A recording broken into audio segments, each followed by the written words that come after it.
Hello guys, आज से इस सीरीज में हम एक न्यू मानवा को स्टार्ट करने वाले हैं, जिसकी कहानी शुरू होती है। हमें एक अपार्टमेंट दिखाते हैं और एक यूटा नाम का लड़का दिखाते हैं, जो हमारी इस सीरीज का मेन कैरेक्टर होने वाला है। वो बताता है कि जब से मैं यूस मासा से हाई स्कूल के अंदर मिला था, 11 साल से मैं इस पैसों को तैयार कर रहा हूँ, क्योंकि मुझे उसके साथ शादी करनी थी। लेकिन आंट, अगर आप मुझसे कहेंगे कि मुझे 1.5 मिलियन और देना होगा, तो सच में मैं इसे बिल्कुल भी नहीं कर सकता। जिसके बाद हमें उसकी गर्लफ्रेंड और उस गर्लफ्रेंड की मम्मी भी दिखाई जाती है, जो कहने लगती है, आखिरकार तुम्हारा कहने का क्या मतलब है? तुम्हें लगता है कि मैं अपनी डॉटर को यहाँ पर तुम्हें बेचने के लिए पैसे मांग रही हूँ, लेकिन अगर तुम अच्छे से मेरी बात को सुनोगे तो तुम्हें पता चलेगा कि मैं अपनी प्रीसियस डॉटर को तुम्हारे साथ मैरी करने की परमिशन दे रही हूँ। लेकिन उसके लिए तुम्हें सिंसियरिटी के तौर पर कुछ मनी को देना होगा, और यही आज के जमाने में प्रॉपर वे होता है। हम देखते हैं तभी उसका जो फादर था, मतलब कि स्टेप फादर होता है उसकी गर्लफ्रेंड का, वो बताने लगता है, मैंने सुना है कि तुम्हारे जो फादर थे उन्होंने तुम्हारे लिए इनहेरिटेंस के तौर पर एक अपार्टमेंट को छोड़ के रखा है, और उसकी लोकेशन भी काफी ज्यादा अच्छी है, और वो यूनिवर्सिटी के काफी ज्यादा नजदीक भी है, जहाँ पर मेरे कजन्स अटेंड करते हैं। अगर तुम चाहो तो मैं अरेंजमेंट को तैयार कर सकता हूँ। वो उसे खरीदने के लिए तैयार हो जाएंगे, लेकिन एमसी इसे साफ मना कर देता है और कहता है, अंकल, जो डैड की कंपनी है उन्होंने वो मेरे लिए छोड़ा था, और मैं उसे इतनी आसानी से ऐसे नहीं बेच सकता। जो आंट होती है वो चिल्लाने लगती है, वो बताती है कि तुम बेच नहीं सकते, या फिर तुम बेचना नहीं चाहते। हम देखते हैं उसकी गर्लफ्रेंड कह रही होती है, मॉम आपको रुक जाना चाहिए, मैं इस चीज को हैंडल कर सकती हूँ। और हम देखते हैं वो यूटा के पास आ जाती है। सीन शिफ्ट होता है, वो लोग उस बिल्डिंग से बाहर आ जाते हैं। बाहर आते हुए उसकी गर्लफ्रेंड उससे कह रही होती है, मैम सही कह रही है, तुम्हें बस सिर्फ 1.5 मिलियन की तो बात है, उसे कैसे न कैसे करके तैयार करना है, जिसके बाद जो सारी सिचुएशन है वो ठीक हो जाएगी। मुझे पक्का भरोसा है यूटा, तुम्हारे पास इसका सोल्यूशन तो जरूर से होने वाला है। एमसी कहता है, मजा, तुम्हें तो मेरी फैमिली की सिचुएशन के बारे में सबसे अच्छे से पता है। क्या तुम्हें नहीं पता जो 8 मिलियन यून है मैंने पूरी जिंदगी में कमाए थे, ऑलरेडी वो मेरी लिमिट हो चुकी है। आखिरकार मैं और भी ज्यादा पैसे कैसे प्रोवाइड करने वाली हूँ? मासा कहने लगती है, अगर तुम सच में मुझसे बात मतलब कि मैरी करने चाहते हो, तो तुम जो एक्स्ट्रा पेमेंट है, मतलब कि अमाउंट है, उसे कैसे न कैसे करके तैयार कर लोगे। मुझे पता है कि तुम इस पैसे को कहीं ना कहीं से अरेंज कर सकते हो, और अगर तुम चाहो तो जो कंज्यूमर फाइनेंस कंपनी है उनसे भी तुम उसे बोरो कर सकते हो। हम देखते हैं हमारे एमसी के पास कोई रास्ता नहीं होता। वो कहता है, ऑल राइट, मैं कैसे न कैसे करके पैसे का जुगाड़ कर लूंगा, लेकिन मुझे इसके लिए कुछ समय चाहिए होगा। हम देखते हैं वो वहां से जाने लगता है। वो बताता है कि जब मैं पैसे को तैयार कर लूंगा तो हम तुरंत ही यहाँ पर शादी करने वाले हैं। उसकी जो गर्लफ्रेंड थी वो बताने लगती है कि तुम्हें एक चीज को बोलने की कोई भी जरूरत नहीं है, कि जो रिस्पॉन्सिबिलिटी है मेरी वो तुम्हारी होने वाली है, और मैं तुम्हारे ऊपर भरोसा करती हूँ कि तुम जो पैसे हैं उसे जरूर तैयार कर लोगे। सीन शिफ्ट हो जाता है, हम एक कॉफी शॉप में देखते हैं एमसी एक प्लेट प्लेस पर बैठकर कुछ नाश्ता कर रहा था। तभी उसके साथ वाले दो बंदे आ जाते हैं। वो बताने लगते हैं कि तुम यहाँ पर अकेले लंच क्यों कर रहे हो, और तुमने तो काफी ज्यादा कम खाने में कर दिया है। तो एमसी बताता है, हमारे पास कोई भी चॉइस नहीं है, मुझे मैरी करने के लिए पैसे की जरूरत है, जो कि काफी ज्यादा पैसे की जरूरत है। तभी हम देखते हैं उसकी जो गर्लफ्रेंड थी वो भी उसी के साइड वाले टेबल पर बैठी हुई थी, जो कि उन दोनों ने एक दूसरे को नहीं देखा था। उसकी गर्लफ्रेंड के साथ उसकी एक दोस्त भी होती है, जो कहने लगी है, मासा क्या यहाँ पर ये सच है कि तुम यहाँ पर शादी करने वाली हो? मासा कहने लगती है, आखिरकार तुम्हें क्या चाहिए? तुम आखिरकार अगर पैसों के लिए मुझसे बात करना चाहती हो तो इसका कोई भी रास्ता नहीं, क्योंकि मेरे पास कुछ भी नहीं बचा है। लेकिन उसकी जो दोस्त थी वो बताने लगती है, कम ऑन, कि तुम जब भी बात करती हो पैसा पैसा और पैसे की ही बात क्यों करती हो? क्या तुम्हारा जो फियांसे है वो एक अच्छी फैमिली से कल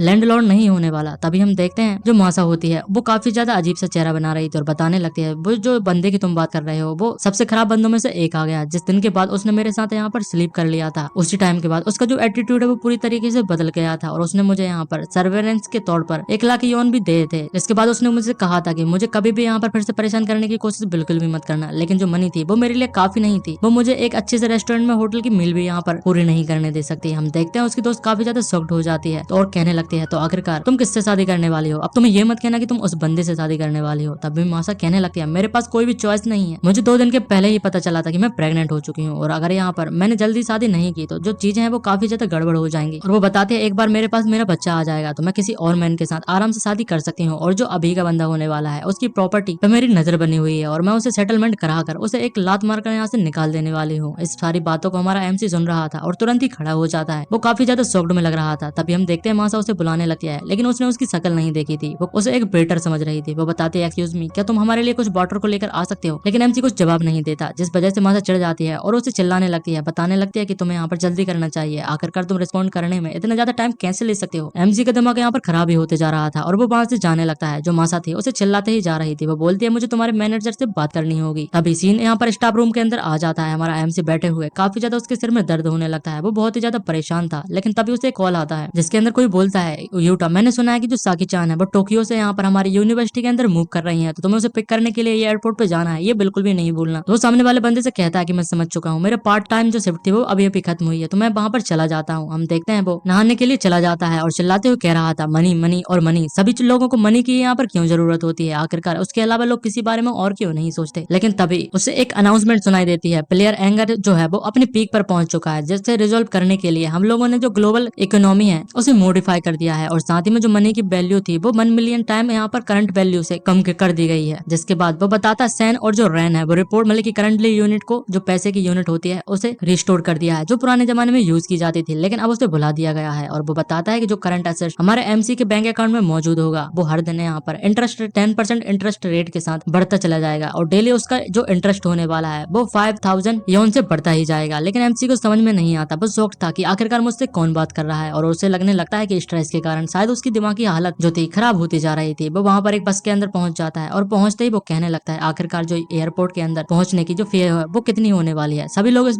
बस के अंदर बैठे हुए हंसने लगते हैं। वो कहने लगते हैं आखिरकार ये किस तरीके का जोक है, क्या तुम अभी अभी सोकर उठ कर आए हो और अभी तक तुम्हारी नींद नहीं खुली। तभी एक बंदा कहता है तुम्हें येन को कैरी कर रहे हो और साथ ही में बस को राइड कर रहा है, ये तो ऐसा लगता है कि तुमने एक लॉटरी को जीत लिया होगा। तभी दूसरा बंदा कहता है एग्जैक्टली, आखिरकार तुम कितना भी हार्ड वर्क क्यों ना कर लो लेकिन 2 सेंट को एक मंथ में कमाना ये काफी ज्यादा अच्छा गुड माना जाता है, लेकिन इससे ज्यादा तो एक मजाक के लायक बन जाता है। एमसी को कुछ समझ में नहीं आ रहा था, वो सोचने लगता है कि एयरपोर्ट इतना ज्यादा दूर भी नहीं है तो इसका जो वो इतना ज्यादा पास भी नहीं है, अगर इसके लिए हम एक 1000 येन देने वाले हैं तो इसके लिए इतना ज्यादा क्रेजी तरीके से एक्ट करने की क्या जरूरत थी। तभी वो ड्राइवर से पूछने लगता है ड्राइवर क्या मुझे बता सकते हो कि आखिरकार मुझे कितने पैसे की जरूरत है, क्योंकि मुझे एयरपोर्ट जल्दी जाना है। हम देखते हैं तभी एक और बंदा उठता है और वो बताता है तुम्हें यहाँ पर अगर तुम अपनी बॉडी को भी यहाँ पर बेच देते हो तो तुम्हारे पास एक सिंगल येन नहीं आने वाला, तो तुम्हें प्रिटेंड करने की कोशिश बिल्कुल भी नहीं करनी चाहिए कि तुम इतने ज्यादा रिच हो और आखिरकार ऐसा करने के बाद भी तुम्हें क्या मिल जाएगा। वो बताता है सीरियसली अगर क्या तुमने अपने आप को प्रॉपर्ली आईने के अंदर देखा है कि नहीं, और यहाँ पर तुम मजाक करने के लिए और दूसरों को परेशान करने के लिए आ चुके हो, तुम यहाँ पर काफी ज्यादा बदतर होते जा रहे हो। लेकिन एमसी उसे चिल्लाता है कि आखिरकार तुम्हारे साथ क्या प्रॉब्लम है, मैं तो बस मैं यहाँ पर चढ़कर उसके पैसे को देकर एयरपोर्ट जाना था चाहता था, क्या मैंने यहाँ पर कुछ गलत कहा? लेकिन फालतू की बातें तुम सारे लोग करते जा रहे हो। और रही पैसों की बात तो मेरे पास अभी कम से कम 200 यान तो मौजूद ही है, लेकिन लोगों को अभी भी बिल्कुल यहाँ पर विश्वास ही नहीं हो रहा था। जो बंदा कोट पैंट पहने हुए था वो बताने लगता है, वो कहता है पुअर थिंग अब मैं तुम्हें यहाँ पर असली में बताता हूँ कि तुम्हें क्या लगता है कि मैं इस बस में ट्रैवल करने के लायक हूँ। मेरी जो कार है वो मेंटेनेंस पे चली गई है, इसलिए मैं यहाँ पर ट्रैवल कर रहा हूँ। यूजुअली मैं 2 सेंट से ज्यादा यहाँ पर जो मंथली सैलरी के बेसिस पर कमाता हूँ, और अगर तुम चाहो तो मैं तुम्हारे जो बस का फेयर है उसे भी यहाँ पर कवर कर सकता हूँ। एमसी को अभी भी कुछ समझ में नहीं आ रहा था, उसे लगने लगता है कि यहाँ पर कोई प्रैंक शूट हो रहा है। वो कैमरे को देखने लगता है लेकिन फिर भी उसे कैमरा नजर नहीं आता। ड्राइवर कहता है अगर तुम्हें यहाँ पर बैठना है तो बैठो, यहाँ पर ट्रबल क्रिएट करने की कोई भी जरूरत नहीं, अदरवाइज तुम बस से उतर सकते हो। एमसी यहाँ पर अपने 200 एन को निकाल लेता है और उसे उछालने लगता है, जिसे देखकर सभी लोग काफी ज्यादा सेक्ट हो जाते हैं और कहने लगते हैं क्या तुम मुझसे मजाक कर रहे हैं, ये तो 100 यान है। और वो बिल्कुल सही कह रहा था। जो कोट पैंट पहन वाला बंदा था वो भी काफी ज्यादा शॉक्ड हो जाता है। एमसी को तभी कुछ याद आने लगता है कि ये पैसे को लेकर इतने ज्यादा क्रेजली तरीके से यहाँ पर एक्ट कैसे कर रहे हैं। जब वो नहा रहा था उसे एक वॉइस आई थी, तो उसने कुछ रियलिटी के बारे में कुछ कहा था और कुछ सिस्टम टाइप का था जैसे दुनिया चेंज हो गई हो, उसे कुछ क्लियरली याद नहीं आ रहा था। तभी वो अगर मैं तुम्हें 100 यान अगर देता हूँ तो क्या तुम मुझे यहाँ पर चेंज दे पाओगे? तो ड्राइवर कहने लगता है कि तुमने अचानक से मुझे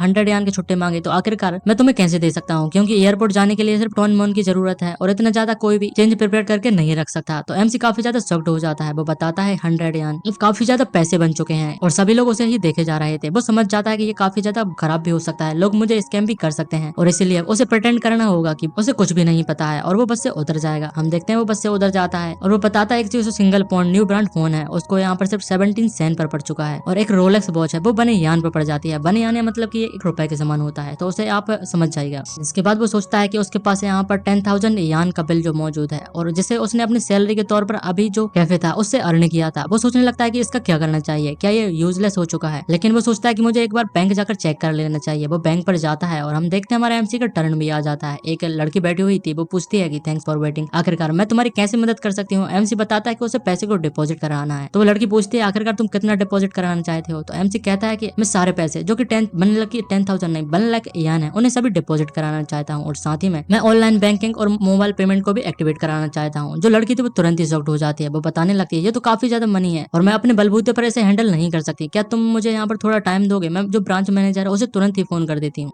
जिसके बाद हम उसी लड़की को देखते हैं जो सारे पैसे को जांच लेती है जिनमें कोई भी प्रॉब्लम नहीं होती और वीआईपी रूम में आ जाती है जहां पर एमसी बैठा हुआ था और बताती है जो वेरिफिकेशन है वो कंप्लीट हो चुकी है और क्या हमें जो तुम्हारे सारे पैसे हैं उन्हें डिपॉजिट कर देना चाहिए। लेकिन एमसी बताता है जरा रुको, मुझे कुछ पैसों को बचा लेना चाहिए मेरे एक्सपेंसिव के लिए। लेकिन तभी उनके रूम में यहाँ पर कोई एंटर कर जाता है, वो और कोई नहीं बल्कि उसकी गर्लफ्रेंड थी जो एक आदमी के साथ आई हुई थी और शादी में कहती है डार्लिंग मैंने वैसा ही करा कि जैसा कि तुमने मुझसे कहा था, जो पैसे वाला आदमी है सुन मेरे साथ शादी करने वाला है और काफी ज्यादा पैसे भी देने वाला है और जिसके बाद मैं एक शादीशुदा औरत औरत बन जाऊंगी। क्या ये एक्साइटेड बिल्कुल भी नहीं है। हम देखते हैं वो उसके पीछे हाथ लगाता है और कहता है क्यों नहीं, अगर किसी और की जो वूमन होती है उसे चुराने में जो मजा है वो किसी और चीज में नहीं। लेकिन तभी एमसी कहने लगता है मियाबी, मुझे नहीं लगा था कि तुम इस तरीके की एक औरत निकलोगी। जो मियाबी थी, मतलब कि उसकी गर्लफ्रेंड का नाम होता है, वो शॉक्ड हो जाती है और कहते हैं यूटा आखिरकार तुम यहाँ पर क्या कर रहे हो। लेकिन तभी कहती है हाँ तुम्हें तो यहीं पर होना चाहिए, शायद तुम लोन के एप्लीकेशन को यहाँ पर देने के लिए आए होगे। लेकिन एमसी कहता है लोन, आखिरकार तुम्हें क्यों लगता है कि मैं इस जैसी सिचुएशन में तुम्हारे साथ शादी करने वाला हूँ। लेकिन जिस वजह से जो लड़की थी वो चिढ़ जाती है और कहने लगती है आखिरकार तुम्हारे साथ क्या प्रॉब्लम, मेरे जैसी ग्रेट वुमन, मेरे जैसी इतनी अच्छी बॉडी वाली भी वुमन होती है, उनका एक हस्बैंड और बॉयफ्रेंड होना इसमें कोई भी बड़ी बात नहीं है। लेकिन अगर तुम्हारे पास इतना ज्यादा टाइम है फालतू की बकवास करने का, तो वो समय तुम्हें यहाँ पर जो पैसे हैं उन्हें अरेंज करने के लिए लगा देना चाहिए। एमसी कहता है कि अब तो मुझे भरोसा हो चुका है कि तुम सबसे निचले दर्जे वाली वुमेन हो सकती हो, लेकिन मुझे माफ करना, जैसे कि मेरा ट्रांजेक्शन कंप्लीट हो चुका है तो अब मुझे यहाँ पर चलना चाहिए। लेकिन जो लड़की थी, मतलब की जो रिसेप्शनिस्ट होती है, वो कहने लगती है मिस्टर अगर आपके साथ कोई प्रॉब्लम ना हो तो हमारे जो ब्रांच मैनेजर वो पर्सनली आकर तुम्हें ग्रीट करना चाहेंगे। लेकिन हम देखते हैं एमसी को जो मियाबी के साथ मतलब की आदमी आया था वो उसे रोक लेता और कहता है जरा रुको,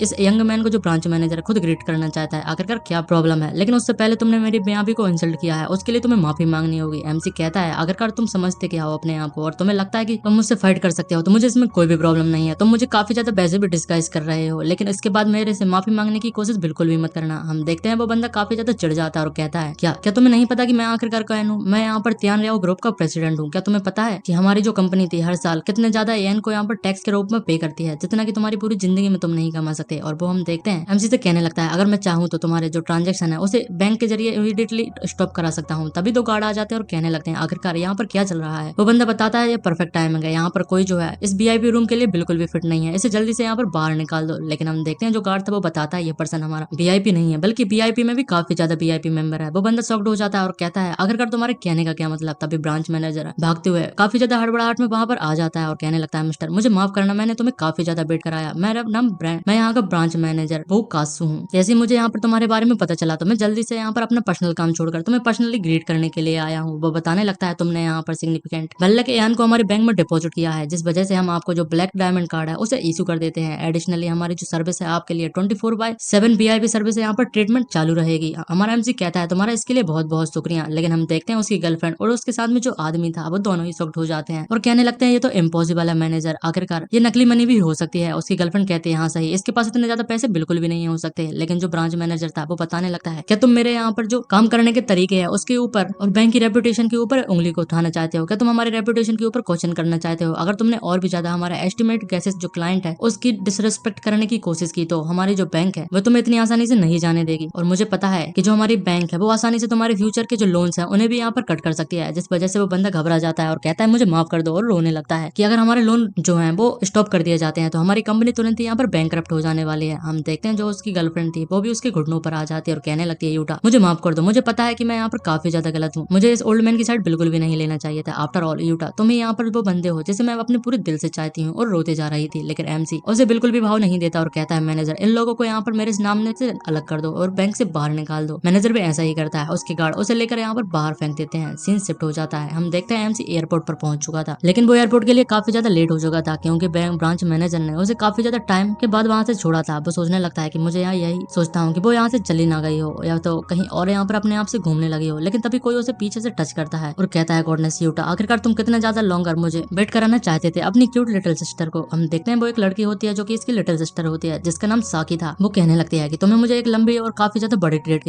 देनी होगी, तुमने मुझे काफी ज्यादा वेट कराया। वो कहने लगता है सॉरी मुझे माफ कर देना क्योंकि मुझे काफी ज्यादा काम आ चुके थे, लेकिन मैं तुम्हें ट्रीट पक्के से कर दूंगा, वो भी काफी ज्यादा अच्छा। लेकिन जिसके बाद जो साकी थी वो कहने लगती है कि यहाँ पर हम आइसक्रीम खाने जा सकते हैं। एमसी सोचने लगता है जो साकी है वो हमेशा की तरह काफी ज्यादा एडोरेबल है। एमसी कहता है हाँ ये काफी ज्यादा हॉट है तो हमें यहाँ पर जाकर जो कुछ ड्रिंक्स है उन्हें पहले पी लेना चाहिए। जिसके बाद वो वहां से जाने लगते हैं। एमसी कहता है जैसा कि मुझे पता है यहाँ पर स्टारा मौजूद है जो हमारे काफी ज्यादा नजदीक है, हमें वहां पर जाना चाहिए। लेकिन हम देखते हैं साकी थोड़ा शॉक से हो जाती है और कहती है यूटा ये तुम्हें इतने ज्यादा जो एयरपोर्ट के पीसेस हैं मतलब की प्राइजेस हैं तुम्हें पता है यहाँ पर काफी ज्यादा होते हैं, हम कुछ बाहर जाकर खा सकते हैं, तुम्हें यहाँ पर पैसे वेस्ट करने की कोई भी जरूरत नहीं। लेकिन तभी कोई आता है जो एमसी से टकरा जाता है और उनके सामने खड़ा हो जाता है। हम देखते हैं वो 3 बंदे होते हैं जो कि यूनिवर्सिटी में साकी के क्लासमेट होने वाले थे। एक बंदा जिसका नाम सिंजी यमाड़ा होता है वो बताने लगता है क्या ये यूटा है मतलब की साकी है, और क्या तुम लोग यहाँ पर स्टारा में कॉफी पीने के लिए जा रहे हो तो मैं तुम्हें ट्रीट कर सकता हूँ। और उसके जो साथी थे वो उसके लिए मजाक उड़ा रहे थे। वो बताते हैं ये तुम्हारे साथ में जो बंदा है उसको देखकर ऐसा बिल्कुल भी नहीं लगता जो स्टारा के अंदर कॉफी भी यहाँ पर परचेज कर सकता होगा। जो लड़की थी वो भी उसका मजाक बनाने लगती है। वो बताती है इसके जो क्लॉथ है वो काफी ज्यादा सेमी है, स्टारा में कॉफी की जो कॉस्ट होती है 5 रन पर कप होती है, और क्या तुम्हें पता है कि तुम वहां पर जाकर बिल्कुल भी नहीं खरीद सकते। एमसी कहने लगता है साकी, क्या तुम इन लोगों को यहाँ पर जानती हो? साकी बताता है कि मैं इन लोगों से अभी अभी मिली थी और उनका कहना है कि वो लोग मेरे सेम यूनिवर्सिटी में क्लासमेट होने वाले थे, लेकिन तुम्हें इनको ध्यान देने की कोई भी जरूरत नहीं, हमें यहाँ से चलना चाहिए। एमसी बोलने लगता है these days जो स्टूडेंट होते हैं वो अपने पेरेंट्स की मनी को काफी ज्यादा यहाँ पर लीच करते रहते हैं और ऐसे एक्ट करते हैं कि जो उन्हीं की मनी हो। हम देखते हैं जो सिंजी यमाड़ा होता है वो बच्चों काफी ज्यादा उसे चिढ़ाने लगता है और वो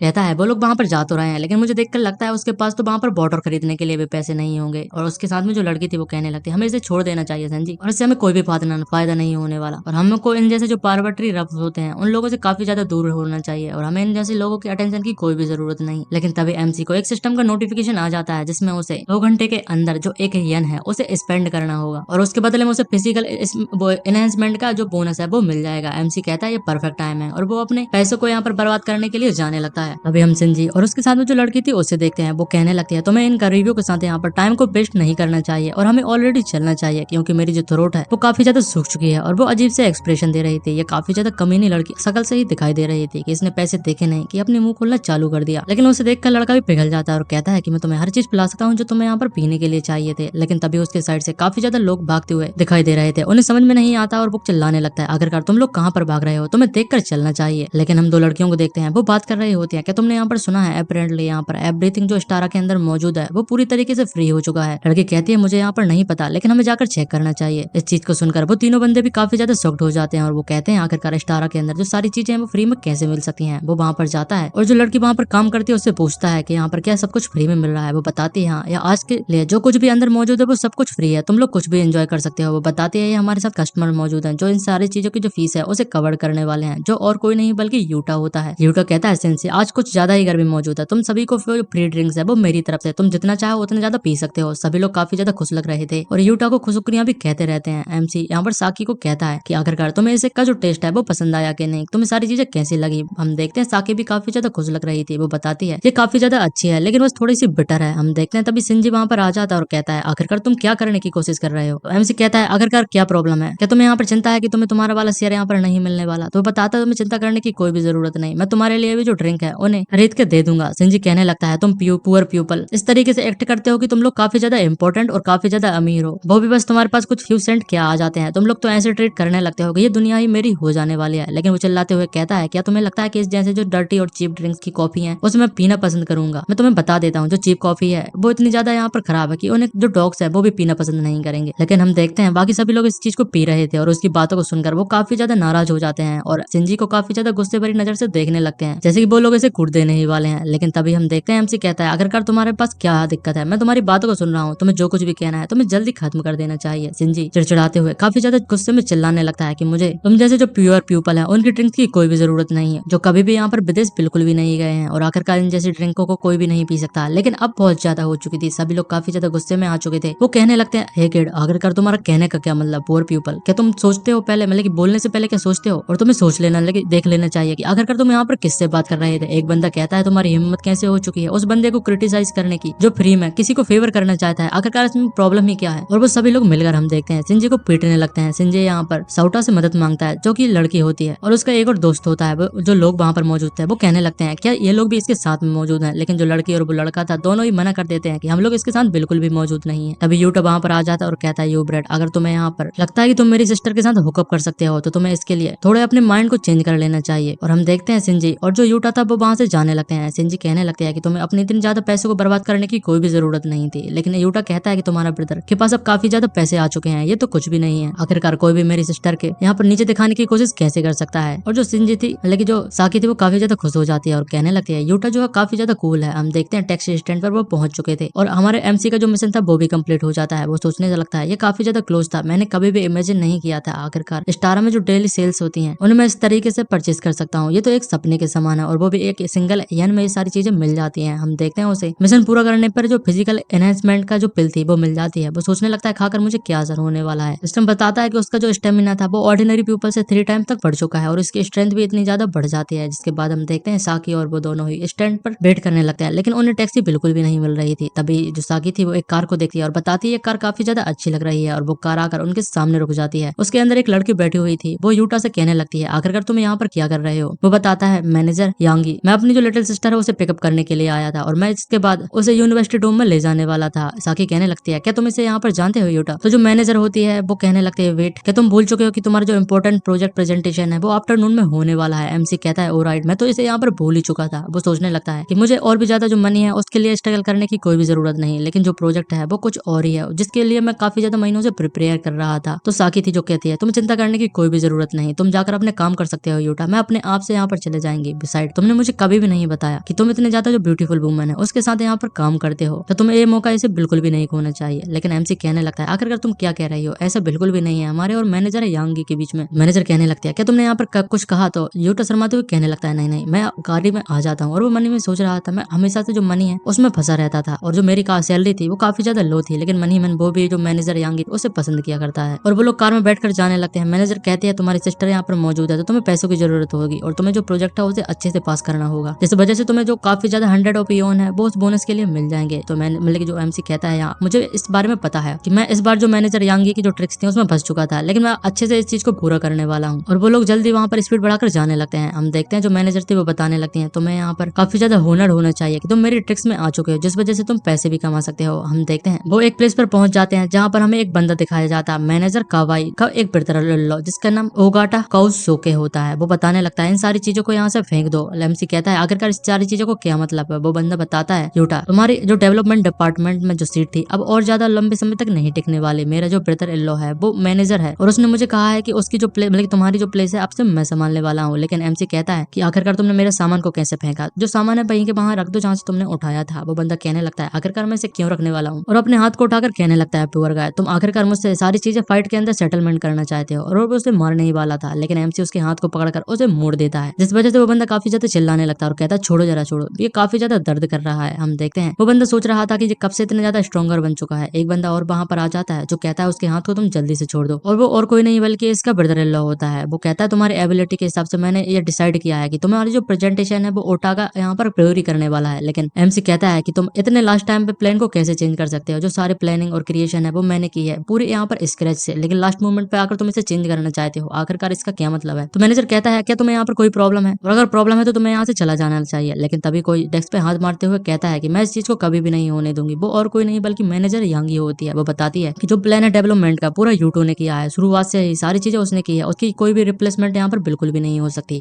लेकिन तभी हम देखते हैं जो मैनेजर था वो कहने लगता है यांगी इससे तुम्हारा कोई भी लेना देना नहीं है, मेरे मैटर में बीच में मत पड़ो। तो जो मैनेजर थी वो बताने लगते हैं कवाई एक कंपनी के एग्जीक्यूटिव होने के तौर पर तुम्हारे पास कोई भी राइट नहीं है, मेरे जो डायरेक्टर सबऑर्डिनेट है उसे मेरी मर्जी के ऑर्डर देने की, और या फिर जो प्रेजेंटेशन है वो फेल हो जाती है, क्या तुम इसकी रिस्पॉन्सिबिलिटी लेने के लिए तैयार हो जाते हो। मैनेजर कहता है ऑलराइट, तुम्हें सारी चीजें बहुत ज्यादा जल्दी समझ में आ जाने वाली हैं, और वो वहां से जाने लगता है। मैनेजर यांगी कहते हैं तुम्हें चिंता करने की कोई भी जरूरत नहीं, तुम्हें बस प्रेजेंटेशन के ऊपर और उसकी प्रिपरेशन के ऊपर फोकस करना चाहिए, और वो वहां से जाने लगती है। एमसी सोचने लगता है मैनेजर यांगी काफी ज्यादा स्ट्रिक्ट है अपने काम के मुताबिक, लेकिन असल में काफी ज्यादा टेक केयर करने वाली एक औरत है। और वो हंसते जा रहा था। जिसके बाद कॉन्फ्रेंस रूम में हम देखते हैं उनकी जो प्रेजेंटेशन थी वो चलते जा रही थी, और सामने जो वाइस प्रेसिडेंट बैठा हुआ था होंग टेक ग्रुप का, उसे भी जो प्रेजेंटेशन थी वो काफी ज्यादा अच्छी लगती है जितना कि उसने यहाँ पर सोचा था। तो जो यूटा थी और यांगी दोनों ही काफी ज्यादा खुश हो जाते हैं, और हम देखते हैं जो यांगी थी वो यूटा को काफी ज्यादा पास में आ जाती है, और उसके वो भी उसे टच होने लगते हैं। यूटा शर्माने लगता है और कहता है मैनेजर काफी ज्यादा क्लोज में आ चुकी है। तभी वाइस प्रेसिडेंट कहने लगता है हमारी जो कंपनी थी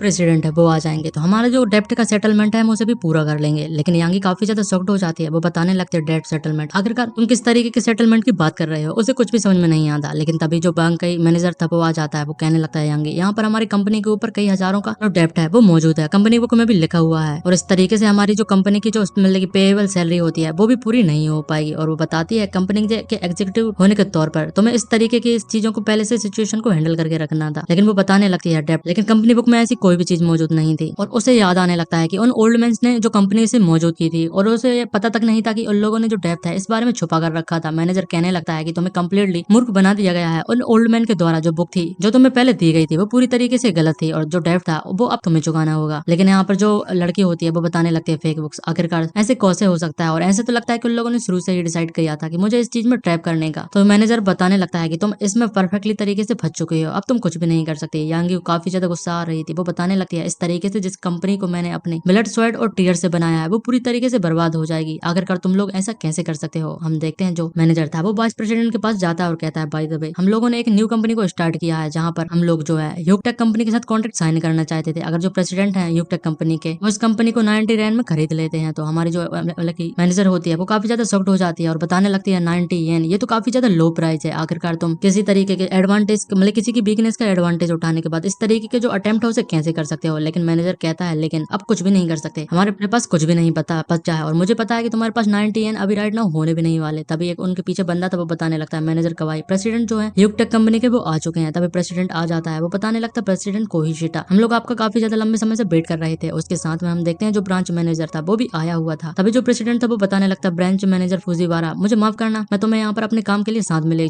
आ चुका हूँ, लेकिन मैं उस पर्सन से मीट करना चाहता था जिसने यहाँ पर इतने ज्यादा पैसे को तुम्हारी बैंक के अंदर डिपॉजिट कराया है। लेकिन ब्रांच मैनेजर कहता है कि मुझे माफ कर देना, हमारे जो बैंक के वीआईपी क्लाइंट होते हैं उनकी जो इन्फॉर्मेशन होती है इतनी आसानी से शेयर नहीं कर सकते, भले ही वो तुम्हारे लिए क्यों ना होगा। तो प्रेसिडेंट भी कहता है क्या ये यहाँ पर सच है। लेकिन तभी जो ब्रांच मैनेजर था वो काफी ज्यादा शॉक्ड हो जाता है क्योंकि एमसी उनके सामने बैठा हुआ था। वो बताने लगता है मिस्टर यूटा आप यहाँ पर क्या कर रहे हैं। तो एमसी भी उसे देख लेता है और कहता है ब्रांच मैनेजर फुजीवारा, और इतने में जो प्रेसिडेंट था वो समझ जाता है और बताने लगता है क्या ये वही पर्सन है जिस बारे में तुम बात कर रहे थे। मैनेजर कहता है तुमने यहाँ पर सही कहा, यही वो बंदा है। प्रेसिडेंट तुरंत यहाँ पर हम्बल बन जाता है और थोड़े झुकते हुए बड़ी रिस्पेक्ट के साथ एमसी को ग्रीट करने लगता है और बताता है मैं प्रेसिडेंट यूकटेक कंपनी का, मेरा नाम कोनिशिटा है और मुझे तुम्हारे जैसे पर्सन से मिलकर काफी ज्यादा खुशी हुई। वो कहने लगता है कि आखिरकार तुम्हारे हालचाल कैसे हैं। हम देखते हैं जो मैनेजर कबाई होता है वो सॉफ्ट हो जाता है और कहने लगता है प्रेसिडेंट कोनिशिटा क्या तुम यहाँ पर कोई गलती कर रहे हो किसी और को लेकर। ये झूठा मतलब जो यूटा है वो हमारी कंपनी में एक जूनियर के रूप में काम करता है। लेकिन हम देखते हैं प्रेसिडेंट चिल्लाने लगता है और कहता है कि तुम यहाँ पर पागल बंदे, जो पर्सन तुम्हारे साथ जो सामने मौजूद है आखिरकार तुम उसे कैजुअली तरीके से कैसे लेते हो, जिसने बैंक के अंदर यहाँ पर इतने ज्यादा पैसे को 1 लाख येन से भी ज्यादा पैसे को डिपॉजिट कराया था, ये काफी ज्यादा वेल्दी मैन है। हम देखते हैं सभी लोग यहाँ पर शॉक्ड हो जाते हैं। आगे एमसी कहता है प्रेसिडेंट कोनिशिटा अर्लियर तुम लोगों ने कहा कि तुम हमारे जो कंपनी है उसे 90 रैन में खरीदने वाले हो, लेकिन मुझे बोर्ड ऑफ डायरेक्टर पर तुम्हारा जो नेम है वो बिल्कुल भी यहाँ पर नहीं रखा मतलब कि दिखाई देता है, मुझे माफ कर देना लेकिन आप जो कंपनी है उसे बिल्कुल भी नहीं खरीद सकते। तो प्रेसिडेंट भी यहाँ पर कुछ नहीं कहता, वो कहता है अगर यहाँ पर ऐसी बात है तो जो ब्रांच मैनेजर फुजीवारा है वो कंपनी के डेप्ट है उसे पूरी तरीके से क्लियर करने वाले हैं। तो एमसी कहने लगता है प्रेसिडेंट आखिरकार इससे क्या मतलब है। लेकिन तभी जो मैनेजर थी वो पूछने लगती है मतलब की जो मैनेजर यांगी होती है वो कहती है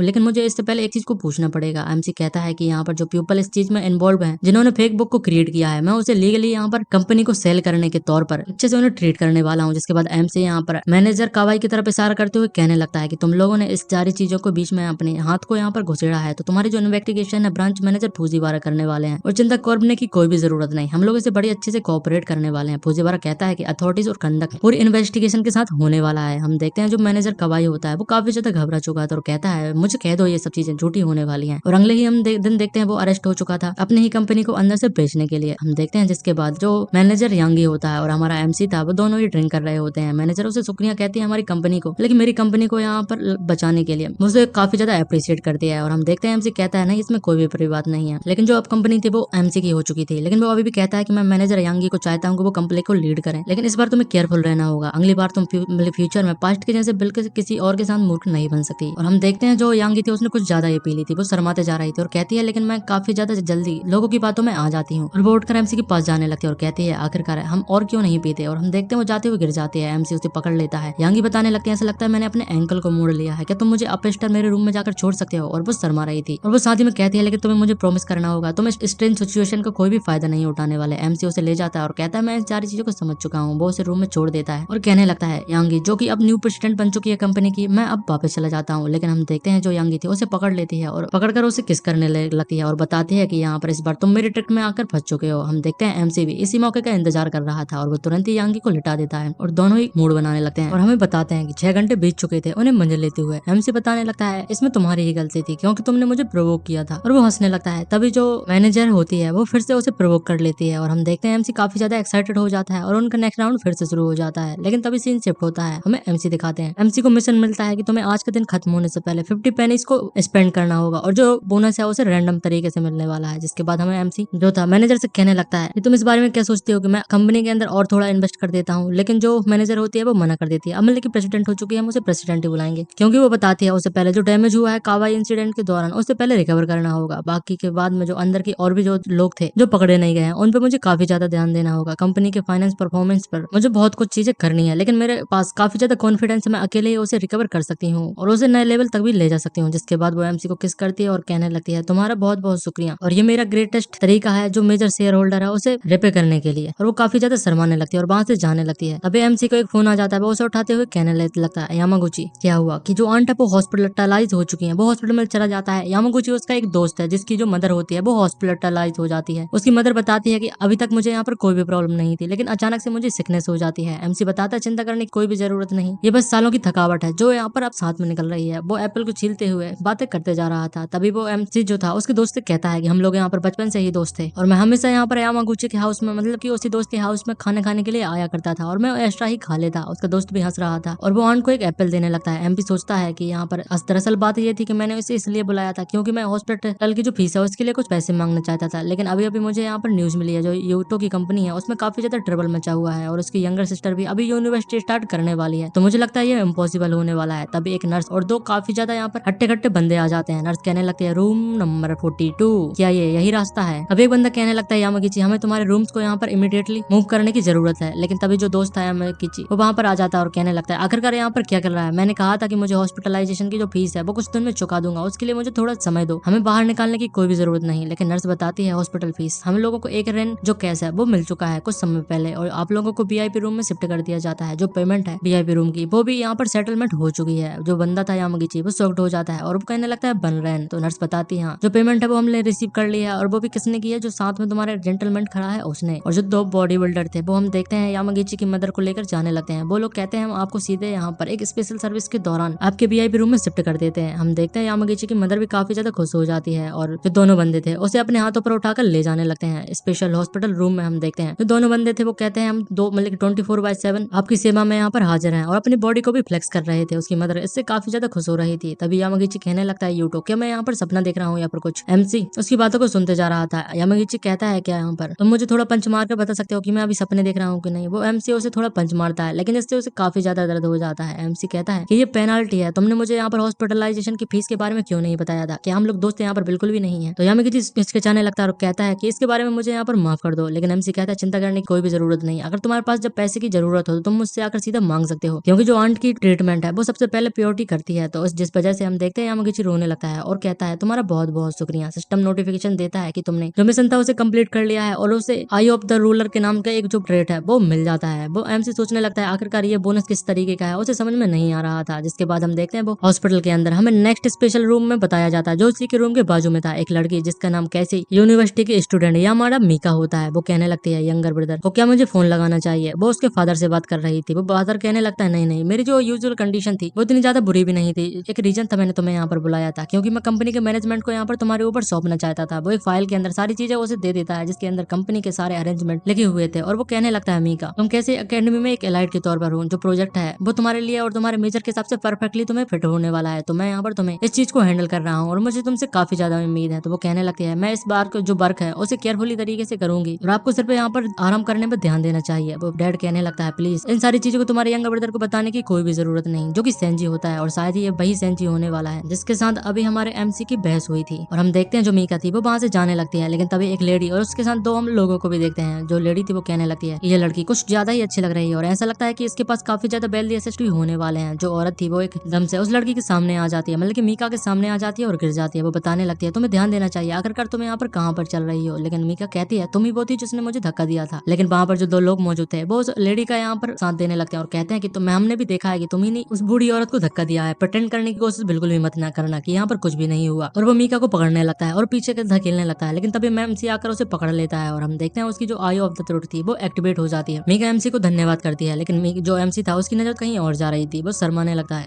आगे हम देखते हैं जो ओल्ड लेडी थी वो उस लड़की का पैर पकड़ लेती है और जोर से चिल्लाकर कहने लगती है कोई तो मेरी मदद कर दो, इस लड़की ने मुझे काफी ज्यादा जोरों से धक्का दे दिया है। वो काफी ज्यादा जोरों से चिल्लाते जा रही थी। एमसी उसी को देखते जा रहा था। लड़की जो थी वो चिंता में पड़ जाती है और कहने लगती है इंडीड मैं बहुत ही ज्यादा जल्दी जल्दी चल रही थी और शायद गलती से मैंने यहाँ पर आपको धक्का दे दिया होगा। लेकिन तभी एमसी कहता है अगर तुम एडमिट कर लोगी तो तुम उनके ट्रैप में फंस जाने वाली हो, क्या ऐसा नहीं होगा? लेकिन जो लड़की थी उसे ट्रैप के बारे में कोई भी आइडिया नहीं था। वो कहने लगती है एक ट्रैप, आखिरकार तुम्हारा इससे क्या मतलब है? एमसी सोचने लगता है अगर मैं जब एक स्पेसिफिक पॉइंट पर फोकस करता हूँ तो मेरी स्किल ऑटोमेटिकली एक्टिवेट हो जाती है और वो उसी कारण से पता लगा सकता है। वो लड़की को बताता है जब तुम्हारी बॉडी और उस पर्सन की बॉडी 3 सेंटीमीटर के अंदर से थी टच करने से तो जो वूमन होती है वो ऑलरेडी यहाँ पर नीचे की तरफ गिरना चालू कर देती है। साथ ही में जो लोग उसकी मदद कर रहे हैं वो कैमरे से फोटो को लेकर एक ऐसे एंगल से फोटो खींच रहे हैं जिससे इस तरीके से दिखाई दे कि तो जो सारी गलती है वो तुम्हारी ही होने वाली है और किसी को पता ना लगे, ये सारा सेटअप है। और एमसी बताता है ये परफेक्ट शूट होने वाला है सारे एंगल से और सारे व्यू से, यही लगने वाला है कि जो सारी गलती थी वो तुम्हारी थी। तभी लड़की यहाँ पर कहने लगती है तो अच्छा ऐसी बात है तो मुझे क्या करना चाहिए। एमसी बताता है मैं तो बस ये सारी चीजें कैजुअली कह रहा था, लेकिन वो कहता है ऑनेस्टली ये उसी प्रकार के लोग हैं जो स्पेशलाइज्ड होते हैं इस तरीके के एक्शन में, मतलब कि किसी को भी फंसाकर उससे पैसे ईंटने में। रिसेंटली क्या तुमने किसी को काफी ज्यादा गुस्सा दिला दिया है। लड़की सोचने लगती है और सोचते हुए बताने लगती है, मतलब कि जो आंटी थी जो नीचे गिरी हुई ओल्ड लेडी थी उससे कहने लगती है सॉरी मैम, मैं तुमसे यहाँ पर गलती से टकरा गई हूँ। क्या तुम्हें ऐसा लगता है, लेकिन मैंने तुमसे तो यहाँ पर टकराया ही नहीं। जो लेडी थी वो चिल्लाकर कहने लगती है तुम कितने ज्यादा कावर्डली चाइल्ड हो, तुम अपनी गलती को यहाँ पर एक्सेप्ट भी नहीं करती। जो सिक्योरिटी कैमरा है हॉस्पिटल के उनके अंदर सारी चीजें रिकॉर्ड हो गई होंगी और तुम्हें क्या लगता है कि तुम बहाना मारकर यहाँ से जा सकती हो। लड़की कहती है कि हाँ आंटी मैं तुम्हारी बातों से पूरी तरीके से एग्री करती हूँ। जो सिक्योरिटी कैमरा है हमें उसे चेक कर लेना चाहिए, लेकिन जो रेगुलर कैमरा है वो फुटेज को इतने ज्यादा मिली सेकंड में डिटेल्स नहीं कर सकते। लेकिन आजकल के जमाने में जो सॉफ्टवेयर है वो काफी ज्यादा एडवांस हो चुके हैं, उनके जरिए तुम फोटो को एनालाइज कर सकते हो और उन्हें तुम काफी ज्यादा स्लो मोशन में देख सकते हो, जो कि 1000 सेकंड पर स्लो हो जाता है। और अगर ऐसा रहा तो जो सच्चाई थी वो सबके सामने आ जाएगी। जो लेडी थी वो थोड़ा पैनिक करना चालू कर देती है। तभी जो लड़की थी वो कहने लगती है जो सॉफ्टवेयर है वो वैसे तो काफी ज्यादा एक्सपेंसिव है, लेकिन जैसे कि मेरी ये गलती थी तो जो सारी कॉस्ट है मैं उसे कवर करने वाली हूँ, इंक्लूडिंग जो तुम्हारा लॉस होने वाला है। लेकिन अगर इसमें जो सारी गलती है वो मेरी नहीं निकलने वाली तो जो सॉफ्टवेयर का कॉस्ट और कंपेंसेशन है वो। लेकिन तभी जो लड़की थी और उसके साथ ही थे वो वहां से भागने लगते हैं और कहते हैं हमें यहाँ से जल्दी से भाग जाना चाहिए। लड़की यहाँ पर काफी ज्यादा चालाक थी, वो कहती है जैसा कि मैंने सोचा था। तभी एमसी कहने लगता है क्या यहाँ पर सच में इतना हाई टेक्नोलॉजी का एडवांस सॉफ्टवेयर आज के जमाने में आ चुका है। लेकिन लड़की हंसते हुए कहने लगती है ये तो बस एक झूठी था, लेकिन प्रोबेबली ये उन लोगों को कन्विंस करने के लिए काफी ज्यादा अच्छा था। और दोनों ही यहाँ पर हंसने लगते हैं, जिसके बाद लड़की बताती है बाय द वे मेरा नाम यहाँ पर यामादा मीका है और तुम्हारा बहुत बहुत शुक्रिया मेरी मदद करने के लिए। एमसी कहता है मेरा नाम यूटो मासुमिया होता है। लड़की कहने लगती है मैं थोड़ी यहाँ पर जल्दी में हूँ तो मुझे अभी जाना होगा, लेकिन अगर तुम फ्री रहते हो तो जरूर से यूनिवर्सिटी में आना, मैं तुम्हें वहाँ पर जरूर से मिलूंगी। और वो वहाँ से जाने लगते हैं। एमसी कहता है तुम्हारा मुझसे इतनी कैजुअली तरीके से बात करना और मुझे यूनिवर्सिटी में इन्वाइट करना, क्या तुम्हें बिल्कुल भी नहीं लगता कि मैं थोड़ा सस्पिशियस हो सकता हूँ। लेकिन एमसी इन बातों पर ध्यान नहीं देता। वो कहता है कि यहाँ पर ऐसा लगता है कि मेरे जो कनेक्शन है इन जैसे लोगों के साथ बिल्कुल भी नहीं है, लेकिन ऑलरेडी 6 बज चुके थे। तो वो अपने घर जाने के लिए तैयार हो जाता है। हमें बताते हैं यूटा का जो रेंटल अपार्टमेंट है वो वहाँ पर पहुंच जाता है और एक सोफा सेट पर बैठे हुए जो लाइव स्ट्रीम होता है उन्हें देखने लगता है। वो कहने लगता है लाइव स्ट्रीम को देखने में काफी ज्यादा एक्साइटमेंट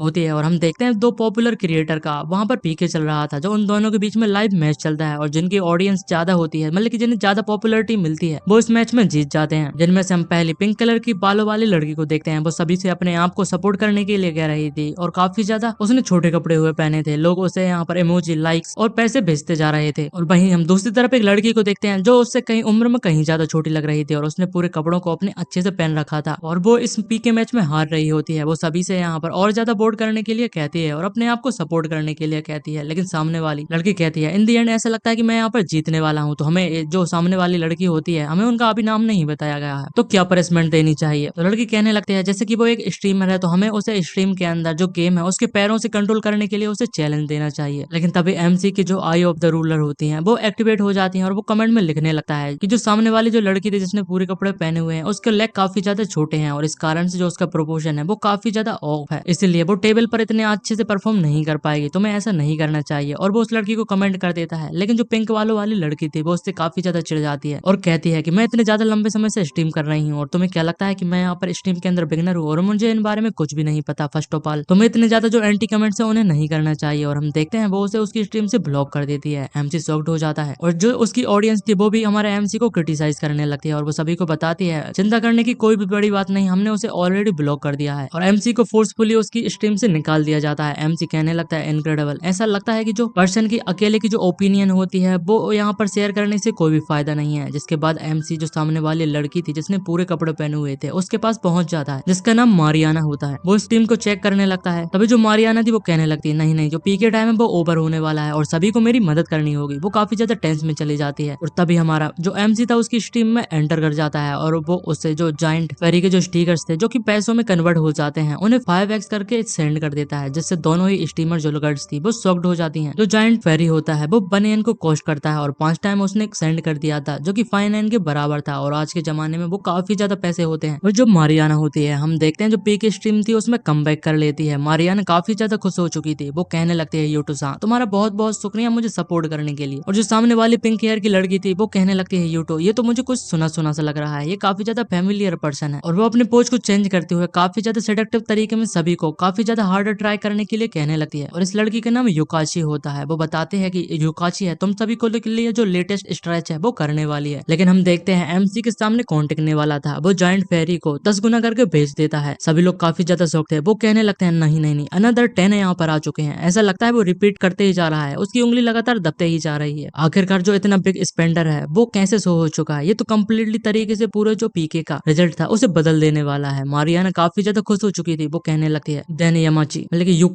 युकाची सॉरी युकाची नाम है उसका, तो ये टाइम हो चुका है तुम्हारे गेम पेनाल्टी के बारे में। जो युकाची थी वो काफी ज्यादा शॉक्ड हो चुकी थी और एमसी सोचने लगता है कि तुम्हें मुझसे पंगा नहीं लेना चाहिए था युकाची, तुम मेरे अपोलोजाइज के लिए वेट करना। और उसके मैसेज अभी तक उस तक नहीं पहुंच रहे थे। वो कहने लगता है कि तुम्हें इस चीज को करना ही होगा। और हम देखते हैं स्ट्रीम के अंदर जो युकाची होती है वो माफी मांगने लगती है यूटो से। वो कहती है मुझे माफ कर दो, मैंने यहाँ पर जो पेनल्टी है उसे एक्सेप्ट करने के लिए पूरी तरीके से तैयार हूँ। एमसी शॉक्ड हो जाता है और जब हम देखते हैं कि मारियाना ने उसे मैसेज किया था, वो कहने लगती है यूटो से तुम्हारा पहले के लिए मुझे सपोर्ट करना काफी ज्यादा अच्छा लगा और उसके लिए काफी ज्यादा शुक्रिया, लेकिन तुमने यहाँ पर मुझे काफी ज्यादा पैसे जो है मेरे ऊपर खर्च कर दिए होंगे। अगर तुम चाहो तो मैं उन्हें कभी भी तुम्हें रिटर्न कर सकती हूँ। और बताती है अगर मैंने तुम्हें अपसेट कर दिया हो तो मैं तो जो सारा रिफंड है उसे भी कर सकती हूँ, तो तुम्हें चिंता करने की कोई भी जरूरत नहीं। एमसी सोचने लगता है रिफंड, क्या मैं इतना ज्यादा स्पीसियस हो चुका हूँ? एमसी कहता है नहीं नहीं, इसमें कोई बड़ी बात नहीं, जो सारा पैसा है वो तुम्हारा होने वाला है और ये कोई ज्यादा बड़ा पैसा नहीं था। जिसके बाद मारियाना की जो लोकेशन होती है आईपी एड्रेस पर, वो मुशाशी डिस्ट्रिक्ट होता है। मारियाना कहने लगती है क्या तुम यहाँ पर मुशाशी डिस्ट्रिक्ट में रहते हो, और अगर रहते हो तो क्या तुम मुझसे मिलना चाहते हो? मैं तुम्हें एक अच्छी से ट्रीट देने वाली हूँ, एक थैंक यू गिफ्ट के तौर पर, तो तुम्हें क्या लगता है हमें मिलना चाहिए? एमसी सोचने लगता है कि ऐसा भी हो सकता है कि मैं टारगेटेड हो चुका हूँ क्योंकि मैंने काफी ज्यादा पैसों को वेस्ट कर लिया है बेल स्टीमर और जो डेस्परेट मतलब कि डेस्परेट होते हैं फैंस के लिए, तो इसमें कोई भी बड़ी बात नहीं है। लेकिन फ्री मील वो भी कोई और दे रहा हो तो ये कोई क्राइम नहीं है। वो बताता है कि मैं अपनी लोकेशन को भेज दूंगा। जिसके बाद हम मारियाना हाउस में देखते हैं, उसका हाउस काफी ज्यादा बड़ा और लग्जरियस लग रहा था। एक कमरे में बहुत सारे लेटेस्ट कलेक्शन के हैंडबैग्स दिखाए जाते हैं जो काफी ज्यादा एक्सपेंसिव लग रहे थे। एक लेडी बैठी हुई थी जो कहने लगती है ये किड जो है उसकी मोम उससे मिलने के लिए आए हैं, लेकिन वो कहीं और ज्यादा बिजी है और उसने मुझे पूरे दिन भर के लिए यहाँ इन दीवालों से बात करने के लिए छोड़ दिया है। क्या मैं उसे यहाँ पर बात करने के लिए कोई भी नहीं मिलने वाला? तभी वो लड़की वहां पर आ जाती है और ये और कोई नहीं बल्कि मारियाना होती है और कहने लगती है मेरी जो स्ट्रीमिंग जॉब है वो काफी ज्यादा लंबे समय तक लगी है, ऐसा लगता है या मुझे जो मेरी मोम है उनसे काफी ज्यादा लंबे समय तक बात करनी होगी, मेरा जो काम है वो खत्म हो चुका है। और वो उसके मोम के पास आकर चिपक जाती है और कहने लगती है यहाँ पर कोई रास्ता ही नहीं है कि मैं अपनी जो बिलव्ड मोम है उन्हें अकेले छोड़ दूं, क्या मैंने यहाँ पर सही कहा? तो उसकी जो मदर थी वो कहने लगती है ऑनेस्टली तुम्हें इतना ज्यादा यहाँ पर काम करने की कोई भी जरूरत नहीं, क्योंकि जो तुम्हारी लिटिल पॉकेट मनी है वो मैं हर मंथ तुम्हें यहाँ पर भेज ही देती हूँ, तो तुम्हें इस सभी चीजों को करने की कोई भी जरूरत नहीं। और जो तुम्हारे गले में नेकलेस पड़ा हुआ है जो एक ब्रांड न्यू है, इसकी कॉस्ट 43 यान होती है और तुम स्ट्रीमिंग की जो मनी है उसके बलबूते पर लाइफ टाइम में इसे कभी भी नहीं खरीद पाओगी। लेकिन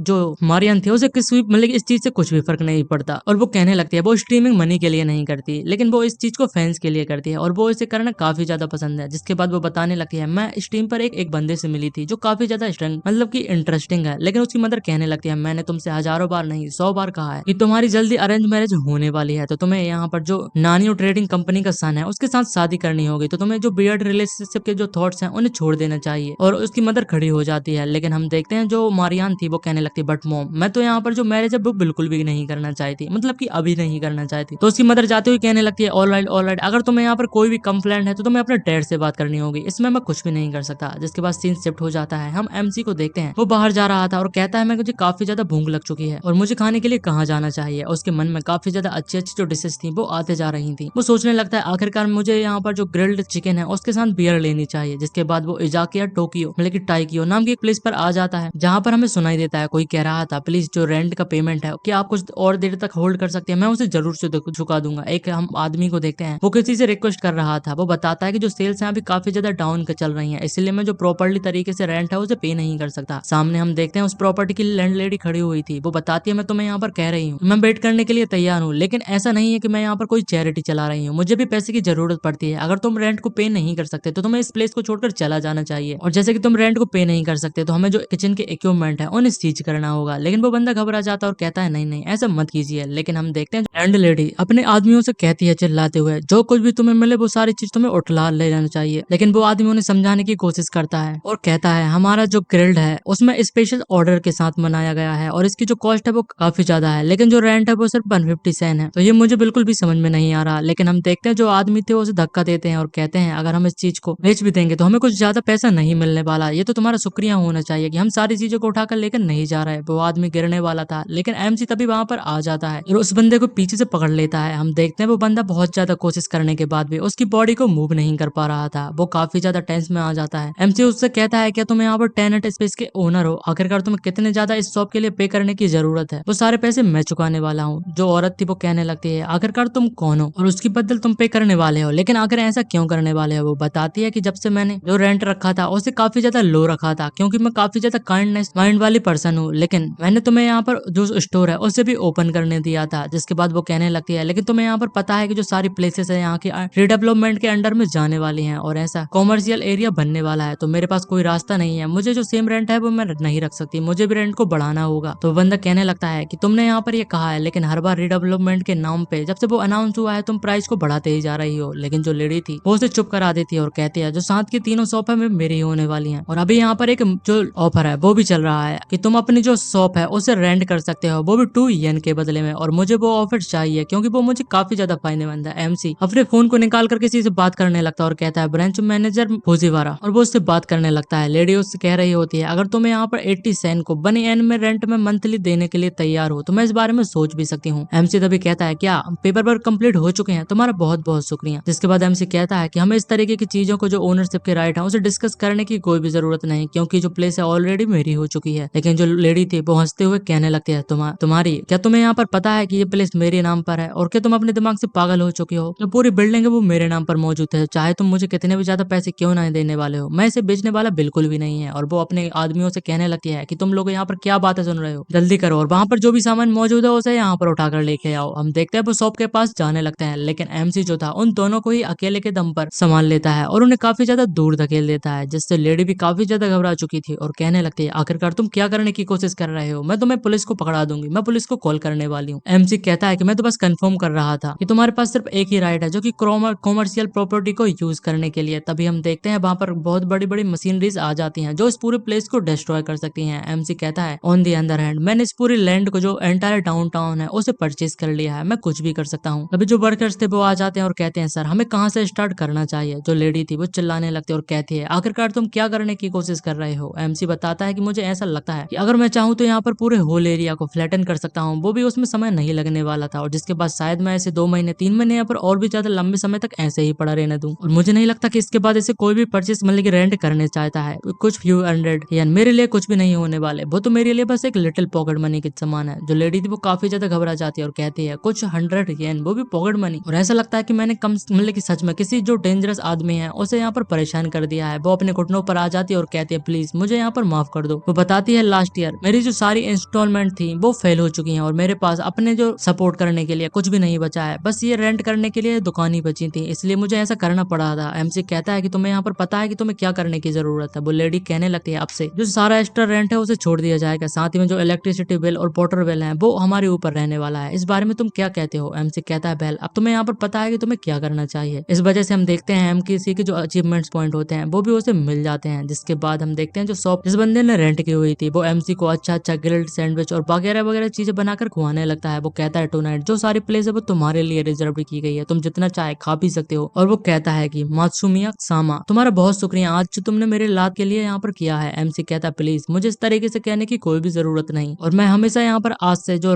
रात के टाइम है नाइट बिल्ड्स के लिए यहाँ पर आने वाला हूँ, क्योंकि यहाँ का जो टेस्ट है वो काफी ज्यादा अच्छा लगता है। एमसी की बातों को सुनने के बाद जो बंदा था वो कहने लगता है जैसा मैंने सोचा था कि तुम मेरे टेस्ट को समझते हो। यहाँ पर वो साथ में काफी ज्यादा खुश हो चुका था। वो बताता है कि मैं अपनी तारीफ नहीं कर रहा हूँ, लेकिन जो हमारी सीक्रेट रेसिपी है वो हमारे डेकेट से फैमिली में पास डाउन की गई है, जो रेंट इशू नहीं होता। मैं मेरे बिजनेस पे काफी ज्यादा मेहनत कर सकता हूँ, और अभी जैसे कि रेंट नहीं रहा है तो मैं मेरे बिजनेस को और आगे तक ले जा सकता हूँ। लेकिन तभी वहां पर कोई आ जाता है और कहता है कि मुझे एक मिनी लियन ने इन्वाइट किया है, और वो भी यहाँ पर याकीटोरी खाने के लिए। एमसी यहाँ पर खाते जा रहा था। हम देखते हैं वो और कोई नहीं बल्कि मैनेजर यांगी होती है। वो कहने लगती है बेल ये खाना काफी ज्यादा डिलीशियस है। एमसी सोचने लगता है अगर मैं इसे बताऊंगा कि जो याकीटोरी है वो यहाँ की बिलियंस ऑफ बर्थ में पड़ी है तो वो कैसे यहाँ पर रिएक्ट करने वाली होगी। लेकिन जो मेन मिशन है वो मुझे बता रहा है कि मैं किसी भी जो प्रो गिलेबल पीपल है उसे डिटेक्ट कर सकता हूँ, मतलब कि उसके जो अचीवमेंट को पॉइंट प्रूफ कंप्लीट करने के लिए उसे एक स्किल मिल जाती है, जिस पर वो किसी भी झूठ बोलने वाले या फिर किसी को भी ट्रिक स्कीमिंग करने वाले बंदे को पकड़ सकता है। हम देखते हैं वो उस मैनेजर यांगी के पास जाकर स्मेल करने लगता है। वो कहता है कि मुझे यहाँ पर किसी भी तरीके का जो स्कैम है वो नजर नहीं आ रहा है। तो यांगी कहने लगती है आखिरकार तुम क्या कर रहे हो, आउटसाइड में हम मौजूद हैं, यहाँ पर बहुत सारे लोग हैं, तुम्हें स्टॉप कर देना चाहिए ऑलरेडी। और वो शर्माते जा रही थी। साथ ही में वो एमसी कहती है अगर तुम्हें ये स्मेल इतनी ज्यादा पसंद है तो हम कुछ जाकर घर पे यहाँ पर कर सकते हैं। तो एमसी उससे कहने लगता है कि एक रीजन था मैंने तुम्हें आज यहाँ पर इन्वाइट किया था। बताता है क्योंकि मैं एक न्यू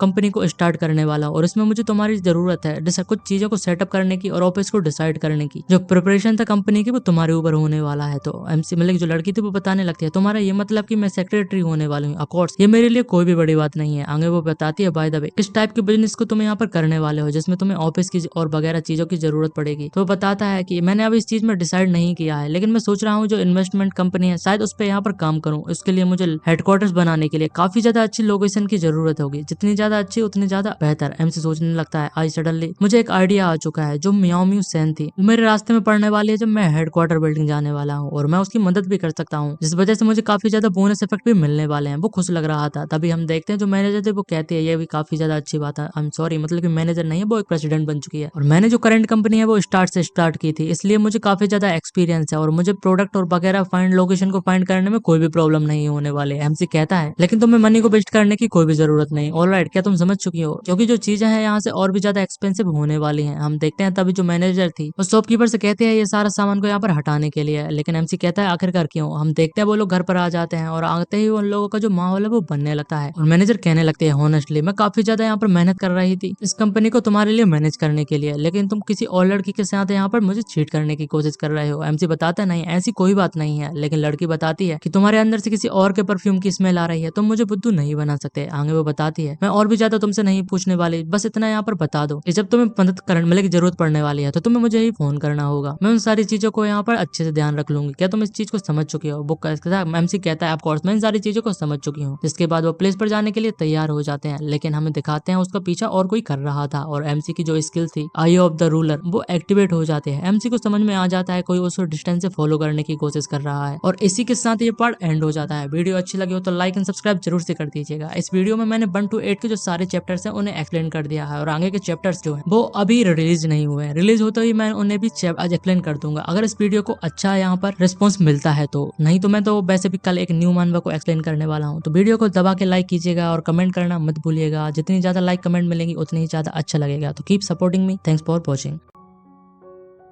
लोग वहाँ पर बाहर आ जाते हैं। उनमें से एक बंदा कहने लगता है तुम काफी ज्यादा स्मार्ट हो जैसा कि मैंने सोचा था। आगे वो बंदा कहता है कि तुमने कुछ ज्यादा ही कर दिया, तुमने एक ऐसे बंदे को नाराज कर दिया है जो कि तुम्हें नहीं करना चाहिए था। मुझे माफ कर देना लेकिन तुम इसके लिए रिग्रेट करने वाले हो। हम देखते हैं वो बंदे बेसबॉल बैट को निकाल लेते हैं और तुरंत ही एमसी के ऊपर अटैक कर देते हैं। एमसी उनके अटैक को डॉजता है और दूसरे के अटैक को पकड़ लेता है। एमसी कहने लगता है अमेजिंग स्ट्रेंथ, भले ही मेरी फिजिकल इनहेंस्ड क्यों ना हो गई हो लेकिन मैं उनके साथ बराबरी पर मैच आ रहा हूँ। ये लोग प्रोफेशनल्स लगते हैं। एमसी तुरंत पीछे हट जाता है और कहता है कि ऐसा लगता है कि यहाँ पर कोई गलतफहमी हो चुकी है, लेकिन हमें वॉयलेंस का यूज करने के लिए कोई भी जरूरत नहीं है। हम बैठ के बात कर सकते हैं। क्या मैंने सही कहा? अगर तुम लोगों को पैसे ही चाहिए तो इसका सॉल्यूशन मैं बड़ी आसानी से दे सकता हूँ। तुम लोग बताओ कि आखिरकार तुम्हें कितने चाहिए। लेकिन वो लोग सीधे ही उसके हैंड पर अटैक कर देते हैं जिससे सारा पैसा नीचे गिर जाता है। एमसी शॉक्ड था। सामने वाला बंदा कहने लगता है हे किड, तुम्हें अब तक रियलाइज हो जाना चाहिएगा ये सारी चीजें हैं वो पैसों से सॉल्व नहीं होने वाली। यहाँ पर कुछ ऐसे लोग हैं जिन्हें तुम बिल्कुल भी नाराज नहीं कर सकते। उनके लिए पैसा कोई बड़ी बात नहीं है, इसीलिए तुम्हें अब सारी आशाओं को छोड़ देना चाहिए क्योंकि अब तुम मरने वाले हो। और वो तुरंत ही एमसी के ऊपर अटैक कर देता है और जिसके बाद हम देखते हैं वहाँ पर कुछ ओल्ड पीपल आ जाते हैं और कहने लगते हैं कि इस बंदे की तो कितनी ज्यादा अच्छी फिजिक्स है। जैसा कि हमने सोचा था जो एक्टर होते हैं वो काफी ज्यादा अच्छे होते हैं। तभी एक बंदा कहने लगता है और मैंने सुना है कि कुछ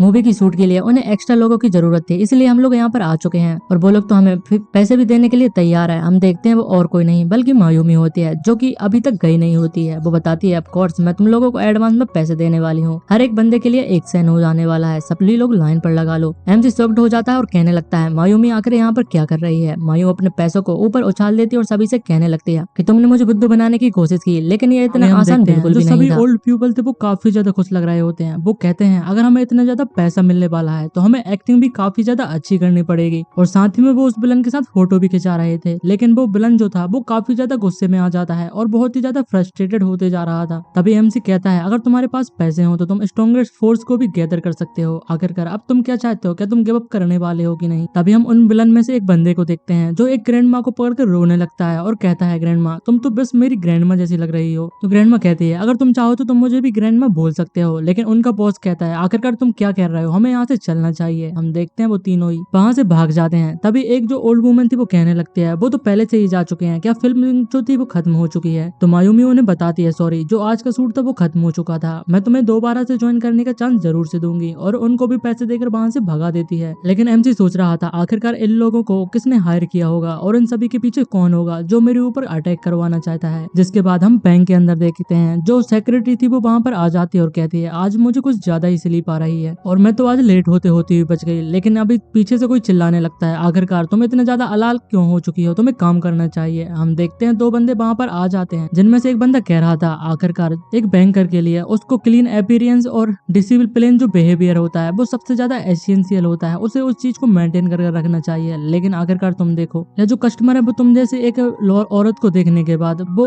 सेफ्टी फील कर पाएंगे कि उन्हें इस बैंक में जो सारा का सारा पैसा है उसे डिपॉजिट करना चाहिए। तभी हम देखते हैं एक और बंदा कहने लगता है, जो बैंक काउंटर की इमेज होती है वो बहुत ही ज्यादा क्रूशियल होती है, तुम्हें उस चीज को बैंक के रिप्रेजेंटेटिव के तौर पर अंडरस्टैंड करना होगा। तभी एक और बंदा कहता है, आजकल के जो यंग पीपल हैं उनके पास कोई सेंस ऑफ कन्वेक्शन तो बिल्कुल भी नहीं है। लेकिन जो सेक्रेटरी थी वो कहने लगती है, आखिरकार ये लोग कौन है, उसे तो कुछ समझ में भी नहीं आ रहा था। तभी फूजीवारा वहां पर आ जाता है और कहता है कि वो लोग तुम लोग हो जो यहाँ पर बैंक की रेपुटेशन को बिगाड़ने की कोशिश कर रहे हो और यहाँ पर बैंक के एंट्रेंस गेट पर बहुत ही ज्यादा कमोशन पैदा कर रहे हो। और जो इस लड़की का नाम नात्सुकी होता है, तभी जो फूजीवारा था उससे कहने लगता है कि मुझे जरा इन लोगों को इंट्रोड्यूस करने दो। जिसके बाद वो बताता है कि ये लोग वाइस प्रेसिडेंट है यामादा डेवलपमेंट बैंक का, जिसके बाजू में जो पर्सन है वो मैनेजर सातो है और उसके बाजू में जो पर्सन है वो एशिया डिवीजन की जो मॉर्गन बैंक है उसका हेड मौजूद है। जो पर्सन उसके बाजू में मौजूद है वो भी किसी एबीसी ट्रस्ट बैंक से होता है। सभी लोग काफी ज्यादा बड़े आदमी होते हैं। जो नात्सुकी थी वो कहने लगते हैं, ये सभी लोग बिग फाइनेंशियल बिग शॉट हैं इस वर्ल्ड को, जो सभी लोग एक साथ यहाँ पर गैदर हुए हैं, आखिरकार वो लोग क्या चाहते हैं। जिसके बाद फूजीवारा कहने लगता है, ये तुम लोगों के जैसे नहीं है जो अपनी पोजीशन का गलत इस्तेमाल करते हैं और दूसरों के लिए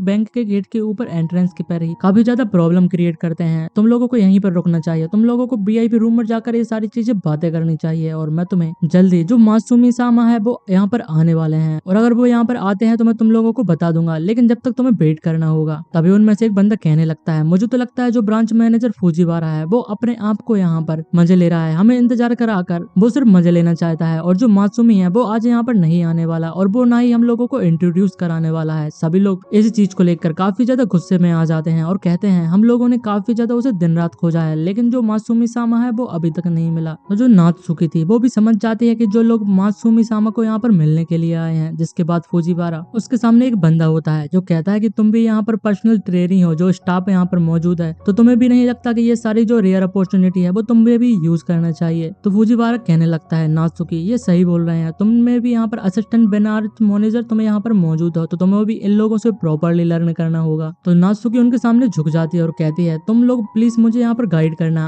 और मुझे अच्छे से सिखाना। तो वो सभी लोग जो थे वो शॉक्ड हो जाते हैं और कहने लगते हैं, असिस्टेंट ब्रांच मैनेजर, वो भी इतनी ज्यादा यंग एज में, उन्हें तो यकीन ही नहीं हो रहा था। तभी एक बंदा कहने लगता है, ब्रांच मैनेजर फूजीवारा, क्या तुम्हें नहीं लगता ये कुछ ज्यादा ही हो चुका है, ये तो सिर्फ अपनी पावर का गलत इस्तेमाल कर। फूजीवारा कहने लगता है कि आखिरकार तुम किस बारे में बात कर रहे हो, मैंने अपनी पावर का गलत इस्तेमाल बिल्कुल भी नहीं किया है। लेकिन सामने वाला बंदा मानने को बिल्कुल भी तैयार नहीं कर रह रहा था। वो कहने लगता है, स्टिल जो वुमन असिस्टेंट ब्रांच मैनेजर है वो इतनी ज्यादा यंग एज में कैसे हो सकती है। लेकिन नात्सुमी यहाँ पर किसी और को कॉल कर रही थी। कॉल करते हुए कहने लगती है, मासूमी सामा, आखिरकार क्या आप जो बाकी के 597 डिपॉजिट करने वाले हो कि नहीं, और अगर आप चाहते हो तो मैं उन सारी चीजों को टेक केयर करने वाले हूँ। हम देखते हैं मासूमी का नाम सुनते ही सभी लोग काफी ज्यादा शॉक्ड हो जाते हैं और कहते हैं, इसमें कोई भी गलती नहीं हो सकती। और तभी एक बंदा कहता है, यहाँ पर हार्डली बहुत ही ज्यादा रेयर कस्टमर होते हैं जो 597 को डिपॉजिट कराना चाहते हैं। तो जिसके बाद फूजीवारा बताता है कि सबसे पहले जो मासूमी सामा को जिसने सर्वे किया था वो नात्सुकी ही थी और इसलिए तुम अंडरस्टैंड कर सकते हो कि आखिरकार वो ब्रांच मैनेजर कैसे बनी। सभी लोग यहाँ पर समझ जाते हैं और कहते हैं, नात्सुमी सामा तुम काफी ज्यादा अमेजिंग हो, तुमने ट्रूली यहाँ पर जो ब्रोकर का रोल है उसे निभाया है। और सभी लोग काफी ज्यादा खुश हो जाते हैं। जिसके बाद सीन शिफ्ट होता है और हमें एक अपार्टमेंट दिखाते हैं जहाँ पर नात्सुकी हाँफते हुए आ रही थी। वो काफी ज्यादा थक चुकी थी। एमसी उससे कहता है कि तुमने बहुत ही ज्यादा अच्छा काम किया, तुम्हें पानी पी लेना चाहिए। वो उसको बोतल देने लगता है। नात्सुकी उस बोतल को ले लेती है और कहती, आफ्टर ऑल मुझे तो ये करना ही था क्योंकि मुझे जो मात्सुमी सामा है उनकी प्राइवेसी को जो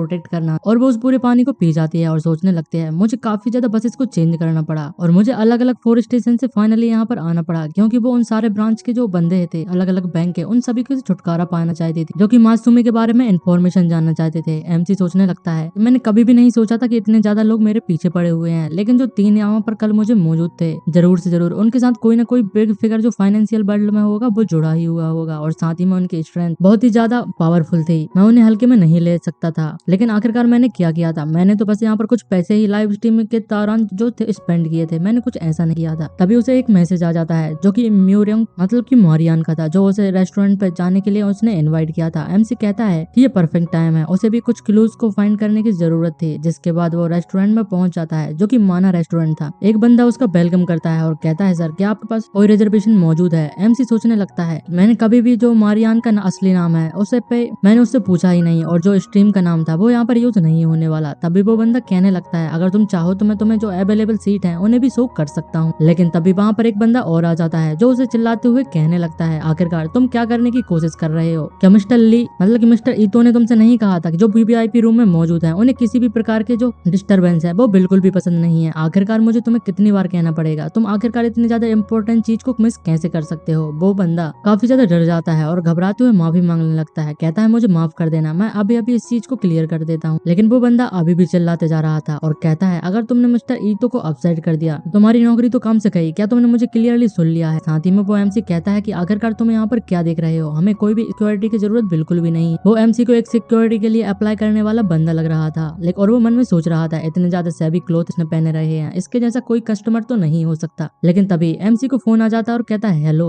जो कि यहाँ पर मारियान होती है। वो कहने लगती है यूतो सा आखिरकार तुम कहाँ पर हो। तो एमसी उसे बताता है कि मैं होटल की लॉबी में मौजूद हूँ। उसके सामने जो गार्ड खड़ा था वो उससे कह रहा था अगर तुम्हें कॉल ही करनी है तो तुम्हें बाहर जाकर करना चाहिए। लेकिन तभी यूतो के पीछे से मारियान आ जाती है और कहती है तुम ही यूतो सा हो। मैंने क्या यहाँ पर सही कहा, मेरा नाम मारिया मतलब कि मारी का मारियान है। तो जो गार्ड था वो थोड़ा शॉक्ड हो जाता है और कहता है ईतो सामा जिसकी बात वो कर रहे थे वो मारियान ही होती है, क्या ये पर्सन तुम्हारे साथ मौजूद है। तो इसका फ्रंट नेम मारिका है तो हम इसे मारिका ही बुलाएंगे आगे से। मारिका कहने लगते हैं हाँ आखिरकार क्या प्रॉब्लम है। एमसी तभी कहने लगता है अनफॉर्चुनेटली मैं कोई सिक्योरिटी गार्ड नहीं हूँ, दरअसल में मैं यहाँ पर एक कस्टमर हूँ। वो बंदा काफी ज्यादा शर्मा जाता है और घबराते हुए कहने लगता है सॉरी, मैंने अभी अभी जो मैंने रूडनेस की थी उसके लिए मैं दिल से माफी मांगता हूँ। एमसी सोचने लगता है ऐसे लोग जो पीपल को अपने अपीयरेंस से जज करते हैं, लेकिन मैं कुछ भी नहीं कर सकता। इसके बाद वो मारिका से कहने लगता है कि हमें अपनी सीट पर चला जाना चाहिए। मारिका कहती है सिक्योरिटी यू तो आखिरकार तुम लोग क्या कर रहे हो, क्या तुम लोग मजाक कर रहे थे। और उसे कुछ समझ में नहीं आ रहा था। जिसके बाद वो अपनी टेबल पर चले जाते हैं और मारिका बताती है कि मैंने तुम्हारे लिए काफी ज्यादा अच्छी अच्छी फेवरेट जो चीजें हैं उन्हें चूज किया है। और जो गार्ड था मतलब कि जो वहाँ का बंदा होता है जो मैनेजर था शायद, वो कहने लगता है कि आखिरकार ईतो सामा जो कि मारिका से कह रहा था कि आप जो हर बार यूजुअली यहाँ पर प्रेफर करती हैं क्या आप उसी चीज को लेने वाली हो। तो यूथ मारिका कहने लगती है हाँ मैं उसी चीज को लेने वाली हूँ। और वो आगे यूतो से पूछने लगती है आखिरकार तुम क्या खाने वाले हो। यूतो कहता है कि मुझे यहाँ पर इस बारे में कुछ भी नहीं कहा, लेकिन नहीं पता जो कुछ भी तुम मंगाने वाली हो मैं वो ही खाने वाला हूँ। तो मारिका भी खुश हो जाती है और कहती है कि तुम मेरे बेनिफिशियर हो तो इसलिए मैं तुम्हें यहाँ पर अच्छे से खाने खिलाने वाली हूँ। लेकिन एमसी उस बंदे से कहने लगता है कि यहाँ पर इस जैसी प्लेस पर कभी नहीं गया हूँ तो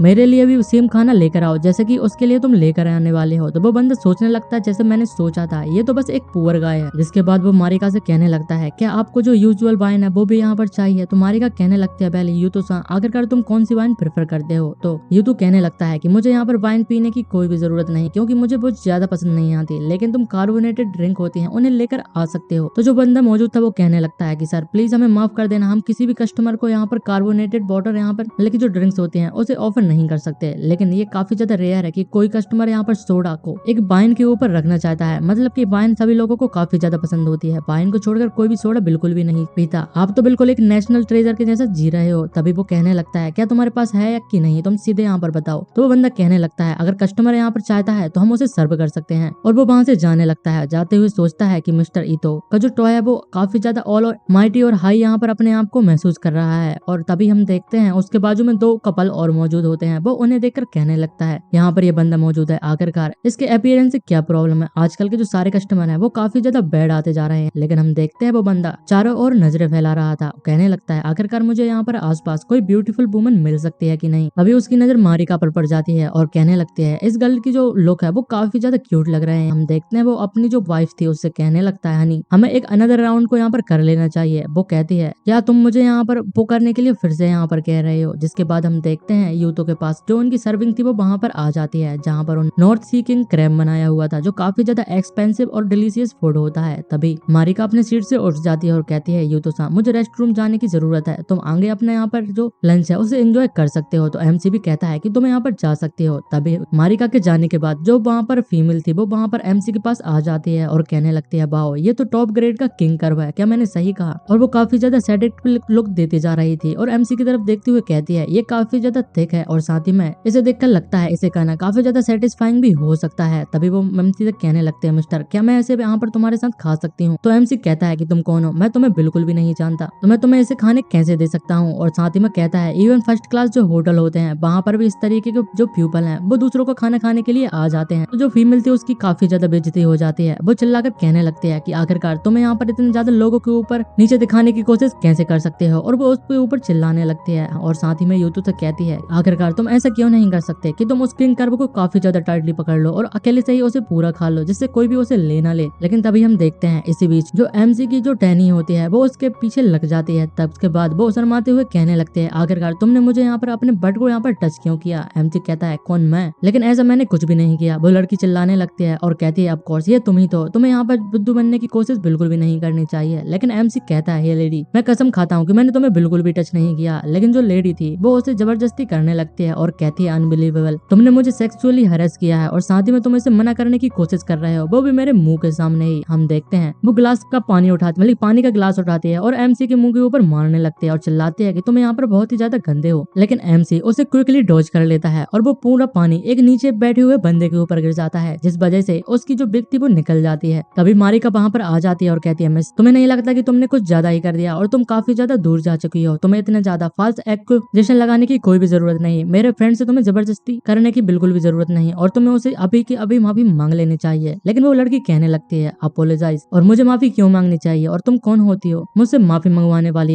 ये वही बंदा था जिसने मुझे टच किया और मैं माफी क्यों मांगने वाली हूँ? साथ ही में वो कहने लगती है आखिरकार तुम्हें यहाँ पर अपोलोजाइज मांगने की डिमांड करने का जो हक है वो किसने दिया है और आखिरकार तुम यहाँ पर कौन हो? साथ ही में वो कहती जा रही थी साथ ही में तुम अपने जो मेन प्रॉपर्टी है उसे यहाँ पर मैनेज नहीं कर सकती, तुम्हारी इतनी हिम्मत कैसे हुई मुझे इस तरीके से कहने की? तभी जो बंदा था वो सिक्योरिटी कैमरा को लेकर वहाँ पर आ जाता है और कहता है मैंने सारे सिक्योरिटी कैमरा को चेक कर लिया है जैसा कि आपने रिक्वेस्ट किया था और इसमें सारी की सारी इसी औरत की गलती है जिसने पहले यहाँ पर युद्ध को अप्रोच किया था। तो मारिका कहने लगती है क्या तुमने यहाँ पर सुन लिया? उस लड़की की बोलती बंद हो जाती है। तभी वो मुंह फोड़ते हुए कहने लगते हैं तो इससे क्या हुआ? पॉसिबली मुझे ऐसा लगता था कि उसने यहाँ पर टच किया होगा, ये तो यहाँ पर प्रॉब्लम भी हो सकती है, इसमें कोई भी बड़ी बात नहीं है। तुम्हें ऐसा लगता है कि तुम्हें मेरे जैसी लड़की जो इतनी ज्यादा प्योर है वो किसी को भी यहाँ पर जबरदस्ती फंसाने के लिए इस तरीके की ट्रिक को यूज कर सकती है, वो भी अपनी बॉडी का यहाँ पर इस्तेमाल करते हुए। लेकिन मैं यहाँ पर बिल्कुल भी माफी नहीं मांगने वाली। तो मारिका कहने लगती है फाइन फाइन मैनेजर सभी जो अप स्किल रेस्टोरेंट है उन्हें यहाँ पर तुरंत ही इन्फॉर्म कर दो कि इस जैसे जो पीपल है वो यहाँ पर ब्लैकमेल करने का अटेम्प्ट कर रहे हैं तो उन्हें अंदर बिल्कुल भी नहीं घुसने देना है और साथ ही में उन्हें पूरी तरीके से बैन कर देना चाहिए। तो वो बंदा भी तुरंत ही अरेंजमेंट इमीडिएटली प्रिपेयर करने लगता है। जो लड़की थी वो पूरी तरीके से घबरा जाती है और कहती है आखिरकार ये वुमेन कौन है जिसके पास इतनी ज्यादा पावर मौजूद है। अभी मारिका उसकी फोटो भी खींच लेती है। जो लड़की थी वो कहने लगती है क्या क्या तुमने जबरदस्ती मेरी यहाँ पर फोटो ली, आखिरकार तुम मुझसे क्या करना चाहती हो? मारिका कहती है मुझे लगा कि मुझे सभी सोशल मीडिया प्लेटफॉर्म पे तुम जैसे पीपल को बोर्न कर देना चाहिए कि ऐसा यहाँ पर कोई भी जबरदस्ती लोगों को फंसाने की कोशिश बिल्कुल भी ना करे और साथ ही में लोगों को यहाँ पर तुम जैसे पीपल से बचने की मदद मिल सके। तभी यहाँ पर वो एमसी से कहने लगते हैं यूतो-सान पहले तुमने मेरी मदद की थी और इस बार मैंने जो फेवर है उसे रिपे कर दिया है, तो मैं डेफिनेटली यहाँ पर जो नेम है मैं तुम्हारा पूरी तरीके से क्लियर कर दूंगी। लेकिन जो लड़की थी वो बहुत ही ज्यादा घबरा जाती है और कहने लगती है इससे तो मैं एक्सेप्ट बिल्कुल भी नहीं कर सकती, अगर मैं सभी रेस्टोरेंट से बैंड हो जाती हूँ तो आखिरकार मैं अलग अलग लोगों से आगे पैसे कैसे ले सकती हूँ। वो बहुत ही ज्यादा घबरा जा चुकी थी और उसे कुछ समझ नहीं आ रहा था कि उसे क्या करना चाहिए। लेकिन तभी उसके पीछे कोई आ जाता है और कहता है सॉरी मुझे माफ कर देना, मेरे फ्रेंड ने शायद कुछ ज्यादा पी ली है और इसीलिए कोई गलतफहमी हो चुकी है। हम देखते हैं वो उसी के साथ में बैठा हुआ बंदा था जो शायद उसका हस्बैंड है और कहने लगता है सिंस ये यहाँ पर अल्कोहल की वजह से कोई प्रॉब्लम हुई थी तो ये कोई बड़ी बात नहीं है और मुझे लगता है कि तुम्हें इसको बैन नहीं करने देना चाहिए, ये सिर्फ एक गलतफहमी थी और इसकी बदौलत मैं यहाँ पर माफी मांगता हूँ और वो भी तुमसे माफी मांगने वाली है। साथ ही मैं एपोलोजाइज के तौर पर मैं तुम्हें यहाँ पर आज की मील है उसके खाने का खर्च मैं देने वाला हूँ। हम देखते हैं उस बंदे का नाम सूतो था जो उस लड़की से कहने लगता है कि तुम्हें इनसे माफी मांगना चाहिए और तुम्हें यहाँ से निकल जाना चाहिए। हम देखते हैं भाई यूतो से माफी मांगने लगती है और कहती है मुझे यहाँ पर माफ कर देना, ये मेरी गलती थी। तभी मारिका अपनी सीट पर बैठ जाती है, कहने लगती है आखिरकार तुम कौन हो? मैं तुम्हारे फेस को यहाँ पर बिल्कुल भी रिकॉग्नाइज नहीं करती, तुम्हें यहाँ के तो बिल्कुल भी नहीं लगते। वो बंदा कहने लगता है मेरा नाम सूतो निजिमा है और मैं साउदर्न डिस्ट्रिक्ट से मौजूद हूँ, मैं यूजुअली यहाँ पर बहुत ही कम आता हूँ और कुछ टाइम मस्ती करने के लिए मैं यहाँ पर आता हूँ। जिसके बाद भाई यूतो से कहने लगते हैं यूतो-सान, उसने कहा कि वो आज के खाने का पेट करने वाला है। आखिरकार तुम्हें यहाँ पर क्या चाहते हो? तो वो मारिका से कहने लगता है कि तुम जो चाहो वो मंगा सकती हो, वैसे भी ये फ्री मील है तो मैं कुछ भी खाने के लिए तैयार हूँ। जिसके बाद हम देखते हैं मारिका कहने लगती है, क्या तुम सच में मुझे आज की मील का पे करने वाले हो? आखिरकार हम जो चाहे वो मांग सकते हैं। तो वो बंदा कहने लगता है, ऑफ कोर्स ये फ्री लंच है, तुम जितना चाहे उसे खा सकती हो। और वो एमसी की तरफ देखे जा रहा था। जिसके बाद हम देखते हैं मारिका एक बहुत ही ज्यादा एक्सपेंसिव वाइन को वहाँ पर मंगा लेती है और वो बंदा उन्हीं को देखे जा रहा था। वो कहता है जैसा मैंने प्लान किया था और मैंने जो चारा डाला था वो चारा यहाँ पर उसने खा लिया है और कुछ ही देर की बात है, मुझे कुछ चीजों को एडजस्टमेंट करने की जरूरत है। ऑल्दो एक बंदा जो रिच होता है और साथ ही में उसे जैसा चाहे उसे ट्रीट कर सकता है, उसे सब कुछ दिला सकता है और साथ ही में उसकी हर ख्वाहिश को पूरा कर सकता है। आखिरकार वो जैसे पुअर बंदे के सामने उसे कैसे छोड़ने वाली है और वो उसका खुद की बात कर रहा था। ये चॉइस यहाँ पर ऑब्वियस है, वो कुछ ही देर में मेरे पास आ जाने वाली है। अगर वो बोल्ड वुमन रहेगी तो वो तुरंत ही यहाँ पर आज रात के लिए मेरे साथ स्विच हो जाने वाली है। भले ही वो कितनी ज्यादा शर्मीली क्यों ना हो, लेकिन जो गेम है वो कुछ ही राउंड में मेरा होने वाला है। वो काफी ज्यादा कॉन्फिडेंट था। लेकिन तभी मारिका और रियो तो वहाँ से जाने लगते हैं। मारिका कहती है कि हमारे पास अभी भी टाइम बचा हुआ है और हमने अभी अभी खाना खाया है तो हमें यहाँ पर थोड़ा घूम के थोड़ा एंजॉय करना चाहिए। वो बंदा शॉक्ड हो जाता है और कहता है कि सीरियसली वो लोग ऐसा कैसे कर सकते हैं, मुझे गुड बाय किए हुए बिना वो कैसे जा सकती है? तो वो खुद ही यहाँ पर उनके सामने आ जाता है और कहता है मिस, आखिरकार आप यहाँ पर बाहर वॉक करना चाहती हूँ और मैं भी बाहर जाना चाहती हूँ, तो ऐसा क्यों नहीं करते कि तुम मुझे यहाँ पर ज्वाइन कर लेती हूँ? लेकिन मारिका कहती है कि आखिरकार मैं तुम्हें ज्वाइन क्यों करने वाली हूँ? तो वो बंदा कहने लगता है कि हमें यहाँ पर कम से कम कॉन्टेक्ट इन्फॉर्मेशन को एक्सचेंज कर लेना चाहिए, लेकिन मारिका उसे भी मना कर देती है। तभी पीछे से एक बंदा आ जाता है जो कहता है सर आप यहाँ पर जा रहे हैं तो जो बिल है उसे आपको पे करना होगा, जो कि यहाँ पर 3 रैन और 20 सेंट होते हैं। जिसे देखकर वो बंदा पूरी तरीके से शॉक्ड हो जाता है और कहता है एक सिंगल मील के इतने ज्यादा पैसे कैसे हो सकते हैं? तो मारिका कहने लगती है यहाँ पर स्टार्टिंग से मुझे पता था कि तुम एक स्पंग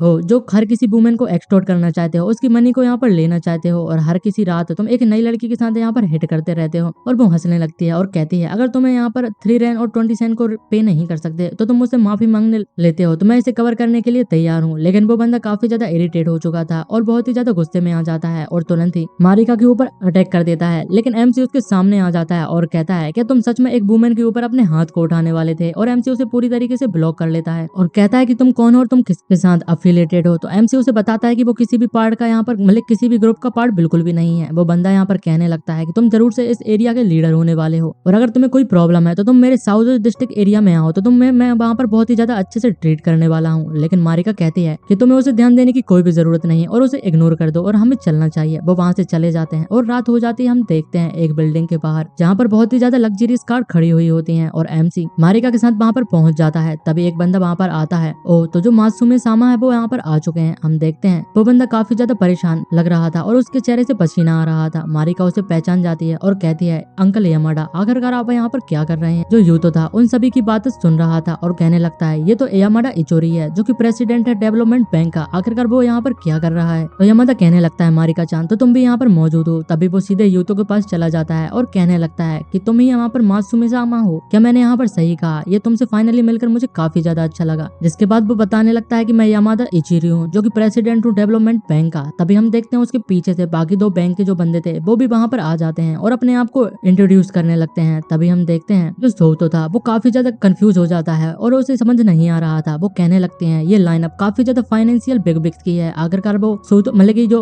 यूटा है उसके साथ मिलना क्यों चाहते हैं और वो इतनी ज्यादा पोलाइटली तरीके से उसे क्यों बात कर रहे हैं? उसे कुछ भी समझ में नहीं आ रहा था। वो कहता है आखिरकार ये बंदा कौन है? जिसके बाद हम देखते हैं वो उस रेस्टोरेंट से बाहर आ जाते हैं और सभी को बताता है कि मेरी कंडीशन सिंपल है, जो भी यहाँ पर उस बंदे की आइडेंटिटी को लाकर मुझे देगा जिसने मुझे यहाँ पर कल अटैक किया था, जो बाकी की इन्वेस्टमेंट है मैं उसकी बैंक में करने वाला हूँ। ये काफी ज्यादा फेयर कंडीशन है। सभी लोग इसके लिए यहाँ पर राजी हो जाते हैं और सभी को लगता है कि उनका इन्फॉर्मेशन काफी ज्यादा अच्छा है और वो इस इन्वेस्टमेंट को सिक्योर कर सकते हैं। जिसके बाद वो अपने अपनी गाड़ी से वहाँ पर चले जाते हैं। तभी मारिका कहने लगती है यूतो से मुझे माफ कर देना क्योंकि मैंने सोशल मीडिया पोस्ट की तो तुम्हारी आइडेंटिटी एक्सपोज हो चुकी है, क्या मुझे अपना जो अकाउंट है उसे डिलीट कर देना चाहिए? लेकिन एमसी कहता है इसमें कोई भी बड़ी बात नहीं, पैसे भी मुझे भी इन जैसे ग्रेट पीपल से मिलने की काफी ज्यादा जरूरत थी। तभी यहाँ पर साउतो वहाँ पर आ जाता है और कहता है जरा 1 मिनट यहाँ पर रुको। एमसी कहने लगता है साउतो निज्मा, आखिरकार आप तुम मुझसे क्या चाहते हो? तभी हम देखते हैं वो अपने साथ में 2 बंदे को भी लेकर आता है और कहता है मैंने तुमसे पहले कहा था कि मैं तुम्हें अच्छे से ट्रीट करने वाला हूँ, क्या तुम उस चीज को भूल चुके हो? और वो कहता है सभी ब्रदर से हमें यहाँ पर चलना चाहिए। सभी लोग अपनी जैकेट के अंदर से कुछ निकालने लगते हैं। एमसी थोड़ा शॉक्ड हो जाता है लेकिन हम देखते हैं साउतो अपनी जैकेट के अंदर से एक कैन निकालता है जो कि कोकोनट ड्रिंक होती है। उसे देखकर मारिका भी यहाँ पर शॉक्ड हो जाती है और कहने लगती है ये तो कोकोनट ड्रिंक है मतलब की मिल्क है, और सभी लोग उसे पीने लगते हैं और एक अजीब सा पोज बनाते हैं। तभी साउतो कहने लगता है ये साउदर्न डिस्ट्रिक्ट की काफी ज्यादा फेमस कोकोनट मिल्क है और यूतो से कहने लगता है ये लोकल स्पेशलिटी यहाँ पर हम तुम्हारे लिए लेकर आए हैं, तुम्हें इसे जरूर से ट्राई करना होगा। लेकिन एमसी कहता है आखिरकार तुम क्या चाहते हो, जल्दी से बताओ, टाइम वेस्ट करने की कोई भी जरूरत नहीं। लेकिन तभी साउतो सीधे आकर यहाँ पर यूतो के पैर को पकड़ लेता है और रोने लगता है, गिड़गिड़ाते हुए कहता है कि मुझे माफ कर देना, पहले मैंने जो कुछ भी किया है मुझे पता है कि मैंने गलत किया था, मुझे एक और चांस दो। और साथ ही में तुम जिस बंदे को ढूंढ रहे हो मैं उसके लिए तुम्हारी मदद कर सकता हूँ, क्योंकि अंडरग्राउंड सीन के अंदर मैं काफी ज्यादा फेमस हूँ और मेरे पास काफी ज्यादा नॉलेज भी मुताबिक है। एमसी कहता है तो ठीक है, मैं तुम्हें एक चांस देने के लिए तैयार हूँ। तो साउतो भी इसके लिए यहाँ पर उसे शुक्रिया कहता है और वहाँ से चला जाता है। जिसके बाद हम देखते हैं उस रेस्टोरेंट का जो ओनर था वो वहाँ पर आ जाता है और अपने एक वीआईपी कार्ड को यहाँ पर यूतो को देने लगता है और कहता है कि तुम इसे यहाँ पर जरूर से एक्सेप्ट कर लीजिएगा और मुझे लगता है कि हमारी जो सर्विस है वो तुम्हें यहाँ पर सेटिस्फाइड लगी होगी। एमसी उसे ले लेता है और कहता है कि यहाँ पर कोई भी चीजें खराब नहीं थी, लेकिन अगर मैं यहाँ पर सोचूं तो यहाँ पर जो बंदा तुम्हारे साथ मौजूद है वो अपने आउट ऑफ द वे जाकर मुझे एक चीज सिखाने की कोशिश कर रहा था कि जो रिच पीपल होते हैं वो फाइन वाइन को पीते हैं, ना कि जो ड्रिंक सोडा है। तभी हम देखते हैं जो ओनर था वो उस बंदे से कहने लगता है कि तुम आज से ही और अभी से यहाँ पर फायर कर दिए जाते हो, तुम्हें रेस्टोरेंट एसोसिएशन से नोटिस आ जाएगा, तुम्हें और भी कहीं जाने की बिल्कुल भी जरूरत नहीं। वो बंदा समझ चुका था कि अब उसकी जिंदगी यहाँ पर खत्म हो चुकी है। जिसके बाद हम देखते हैं काफी ज्यादा रात हो चुकी थी और हम एक लड़की को देखते हैं जो अपने सेनपाई को आज के लिए शुक्रिया कर रही थी। इसको हमें नहीं पता कि आखिरकार ये कौन है, शायद ये यूतो की बहन लग रही है, तो मुझे कमेंट में जरूर से बताइएगा। जिसके बाद जो उनकी सेनपाई होती है वो वहां से जाने लगती है और कहती है तुम्हें यहाँ पर संभल कर जाना होगा और हमें बताते हैं इस लड़की का नाम साकी होता है। साकी काफी ज्यादा खुशी से यहाँ पर अपने रूम में जा रही होती है और कहती है हमारा सेनपाई के साथ स्टडी करना एक काफी ज्यादा लक की बात थी और मुझे काफी ज्यादा अच्छा लगा, साथ ही में मुझे बहुत ही ज्यादा कुछ सीखने के लिए भी मिला है। साथ ही और जैसे जो पीपल होते हैं जो फेमस और स्टडी में काफी ज्यादा अच्छे होते हैं, लेकिन उसकी जो पर्सनालिटी थी वो काफी ज्यादा अच्छी थी और मुझे इससे काफी ज्यादा अच्छा लगता है। और अगर मैं यहाँ पर कोई लड़की नहीं होती और एक लड़का होता तो मैं उसके लिए यहाँ पर फॉल कर जाने वाला था और मैं उसके प्यार में पड़ ही चुकी थी। तभी वो अपने रूम में आ जाती है और सोचने लगती है क्या यहाँ पर सेनपाई का कोई बॉयफ्रेंड होने वाला है। हम देखते हैं वो अपने रूम में देखती है उसकी यहाँ पर सभी रूममेट्स एक साथ कुछ डिस्कस कर रही थी। वो कहने लगती है कि तुम लोग क्या बातें कर रहे हो, लेकिन तभी उसकी नजर जाती है कि जो उसके सारे यहाँ पर स्टडी के मटेरियल्स थे उन्होंने डस्टबिन में डाल दिया था। वो कहने लगती है आखिरकार मेरी बुक जो ट्रैश कैन में क्या कर रहे हैं। तो उनमें से एक लड़की कहती है कि वो यहाँ पर फालतू की पड़ी हुई थी, मुझे लगा कि वो फालतू की चीजें हैं तो उसने मैंने डस्टबिन में डाल दिया था। तभी वो देखती है कि उसका जो बेड था वो भी पूरी तरीके से गीला हो चुका था। तो एक लड़की कहती है कि जब यहाँ पर माँ की यहाँ पर चल रही थी वो गलती से ट्रिप हो जाती है और उसके जो वाटर था वो तुम्हारे बेड पर गिर जाता है, क्या तुम्हें इससे कोई प्रॉब्लम है और इस छोटी सी गलती के लिए क्या तुम किसी को ब्लेम करने वाली हो।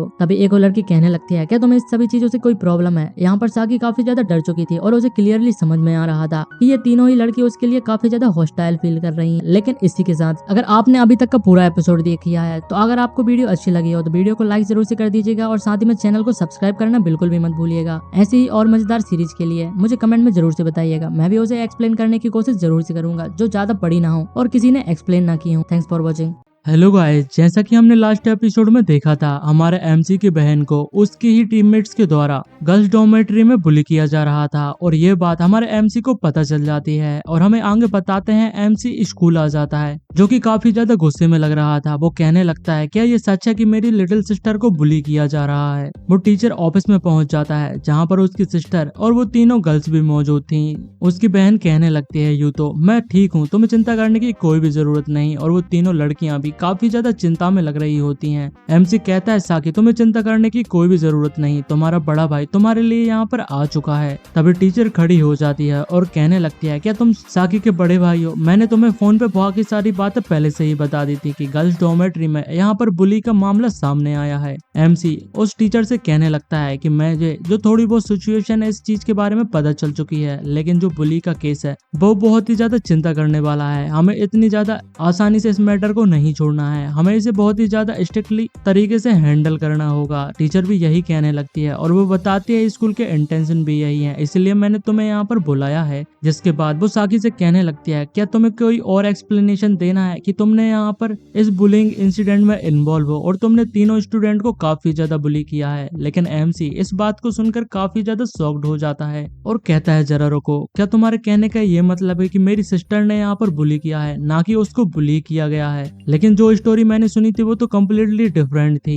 तभी तीनों लड़कियां जोर जोर से रोने लगती हैं और चिल्लाते हुए कहने लगती हैं कि मुझे इससे पहले इस तरीके से किसी ने भी नहीं चिल्लाया। एक लड़की तो कहने लगती है मैं तो इस यूनिवर्सिटी में रहना ही नहीं चाहती, मुझे अभी यहाँ से जाना है। तीसरी लड़की कहने लगती है मैं तो काफी ज्यादा डर चुकी थी, वो बहुत ही ज्यादा स्कैरी है। तभी एमसी साकी से कहने लगता है आखिरकार इन सभी चीजों का क्या मतलब है। साकी हंसने लगती है और हमें बताते हैं कि जब साकी अपने रूम में पहुंचती है तो उसके तीनों ही रूममेट ने उसके साथ बहुत ही ज्यादा बुरी तरीके से बिहेव किया था, लेकिन इस वजह से उसका दिमाग सटक जाता है और वो कहती है अगर तुम लोग यही चाहते हो तो मुझे इसके लिए ब्लेम बिल्कुल भी मत करना। जिसके बाद वो काफी ज्यादा फास्ट तरीके से एक लड़की को जाकर सिर से पकड़ती है और उसे बेंच में दे मारती है, जिस वजह से उसकी बिग उसके चेहरे से बाहर आ जाती है। तभी वह अपने गीले बेडशीट को निकालकर एक लड़की के ऊपर लपेट देती है और कहती है अगर तुम्हें यहाँ पर इस तरीके से रहना पसंद है तो तुम इसे क्यों नहीं ले लेती, वैसे भी ये मेरे लिए बिल्कुल यूजलेस हो चुकी है। तभी जो लड़की थी वो अपनी थर्ड टीममेट को यहाँ पर बुलाती है और वो तीसरी टीममेट हमारी एमसी की बहन के ऊपर अटैक कर देती है, लेकिन साकी बड़ी आसानी से उसे काउंटर कर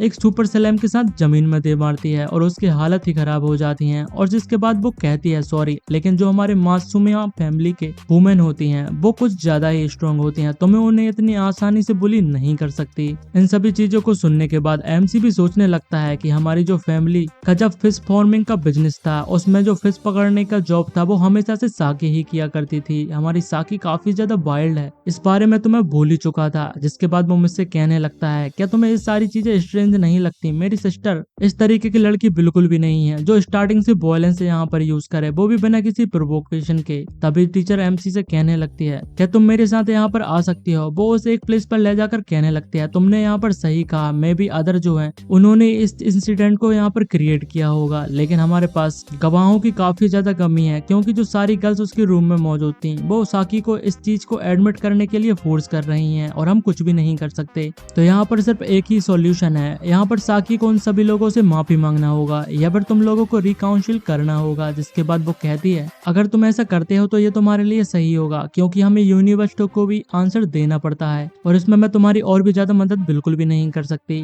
एमसी कहता है मैं समझ चुका हूँ, इसलिए तुम ये सारी चीजें मेरे ऊपर छोड़ दो। जिसके बाद वो सभी गर्ल से कहता है कि हम जो रिकाउंसलिंग का मैटर है उसे आउटसाइड यहाँ पर सेटल कर लेते हैं, लेकिन वो लड़कियां इस चीज के मानने के लिए बिल्कुल भी तैयार नहीं थी। और एक लड़की तो कहने लगती है तुम्हें क्या लगता है कि मैं सिर्फ माफी से ही इन सारी चीजों को जाने दूंगी। तो दूसरी लड़की कहती है तुम्हें थोड़ा जो सिंसियरिटी है उसे शो करने की जरूरत है, नहीं तो तुम्हारी जो लिटिल सिस्टर की रेपुटेशन है वो पूरी तरीके से बर्बाद हो चुकी होगी। तभी एमसी यहाँ पर एक चुटकी बजाता है और कहता है कि तुम सिंसियरिटी की बात कर रही हो क्या, मैंने यहाँ पर सही कहा। तभी एक बंदा वहाँ पर भागते हुए आ रहा था जो अपने पास बहुत ही ज्यादा सामान लेकर आता है। एमसी उन सभी से कहने लगता है इसके अंदर latest smartphone, Camillo coloured bag और परफ्यूम मौजूद हैं जो काफी ज्यादा एक्सपेंसिव और लेटेस्ट वर्जन के हैं, तुम्हारे लिए ये काफी ज्यादा होनी चाहिए और तुम्हारे जो सिंसियरिटी तुम बात कर रही थी वो इन सभी से इनफ हो जाने वाली है। हम देखते हैं तीनों ही लड़कियों के एक्सप्रेशन तुरंत ही पूरी तरीके से बदल चुके थे और वो भी कहने लगते हैं मुझे लगता है इन सारी चीजों से हम तुम्हारी माफी को एक्सेप्ट कर सकते हैं, लेकिन एमसी उन सभी चीजों को नीचे फेंक देता है और कहता है कि मैं तुम लोगों को ये सारी चीजें देने के लिए तैयार हूँ, लेकिन तुम्हें उससे पहले यहाँ पर एक चीज मेरे लिए करनी होगी। लेकिन उन लड़कियों को कुछ समझ में नहीं आ रहा था। एमसी कहता है तुम मुझे बताओ आखिरकार मेरी सिस्टर के साथ ये सारी चीजें करने के लिए तुमसे किसने कहा था, वो कौन बंदा था। ऐसा तो है नहीं कि तुम लोगों ने जानबूझकर ये सारी चीजें की होंगी, और अगर तुम लोग बताना नहीं चाहती तो मेरे पास और भी ज्यादा तरीके हैं तुम लोगों से उगलवाने के लिए। जिस वजह से एक लड़की कहने लगती है हमारे जो प्रॉब्लम है वो साकी के साथ बिल्कुल भी नहीं है, हमें बस एक मेल स्टूडेंट जो हमारे सेम डिपार्टमेंट में पढ़ता है उसने उसे हैरेस करने के लिए दिया था, और वो उसकी फोटो भी बता देती है जो कि सेंजी यामाडा होता है जो हमें पिछले चैप्टर्स में भी दिखाया गया है। और अगर आपने इसको नहीं देखा है तो आप प्रीवियस एपिसोड जरूर से देख लीजिएगा। एमसी को काफी ज्यादा गुस्सा आ जाती है और सीन शिफ्ट हो जाता है, हमें वुमेन्स डॉर्मेट्री के अंदर दिखाया जाता है। एमसी उसके सामान को समेटने लगता है और कहता है कि हमें आज डॉर्मेट्री को खाली करना होगा, तुम और भी ज्यादा लंबे समय तक यहाँ पर नहीं रह सकती। साकी कहने लगते हैं तुम्हारा बहुत शुक्रिया यूं तो। जिसके बाद मैं यहाँ पर अपार्टमेंट को ढूंढ लेती हूँ और मुझे कोई ना कोई मेरे साथ रहने के लिए मिल ही जाएगा। जिसके बाद हमें सीन शिफ्ट होता है और एक लड़की को दिखाते हैं जो अपने पाइप को ठीक करने की कोशिश कर रही होती है। इसको भी हमने पहले चैप्टर्स में देखा था, एमसी का इसके साथ एनकाउंटर हुआ था जिसकी नजर साकी के ऊपर पड़ जाती है और साकी भी उसे पहचान लेती है। वो कहती है यामाडा सेनपाई क्या तुम भी यहाँ पर रहती हो। यामाडा कहती है साकी चान आखिरकार तुम यहाँ पर क्या कर रही हो।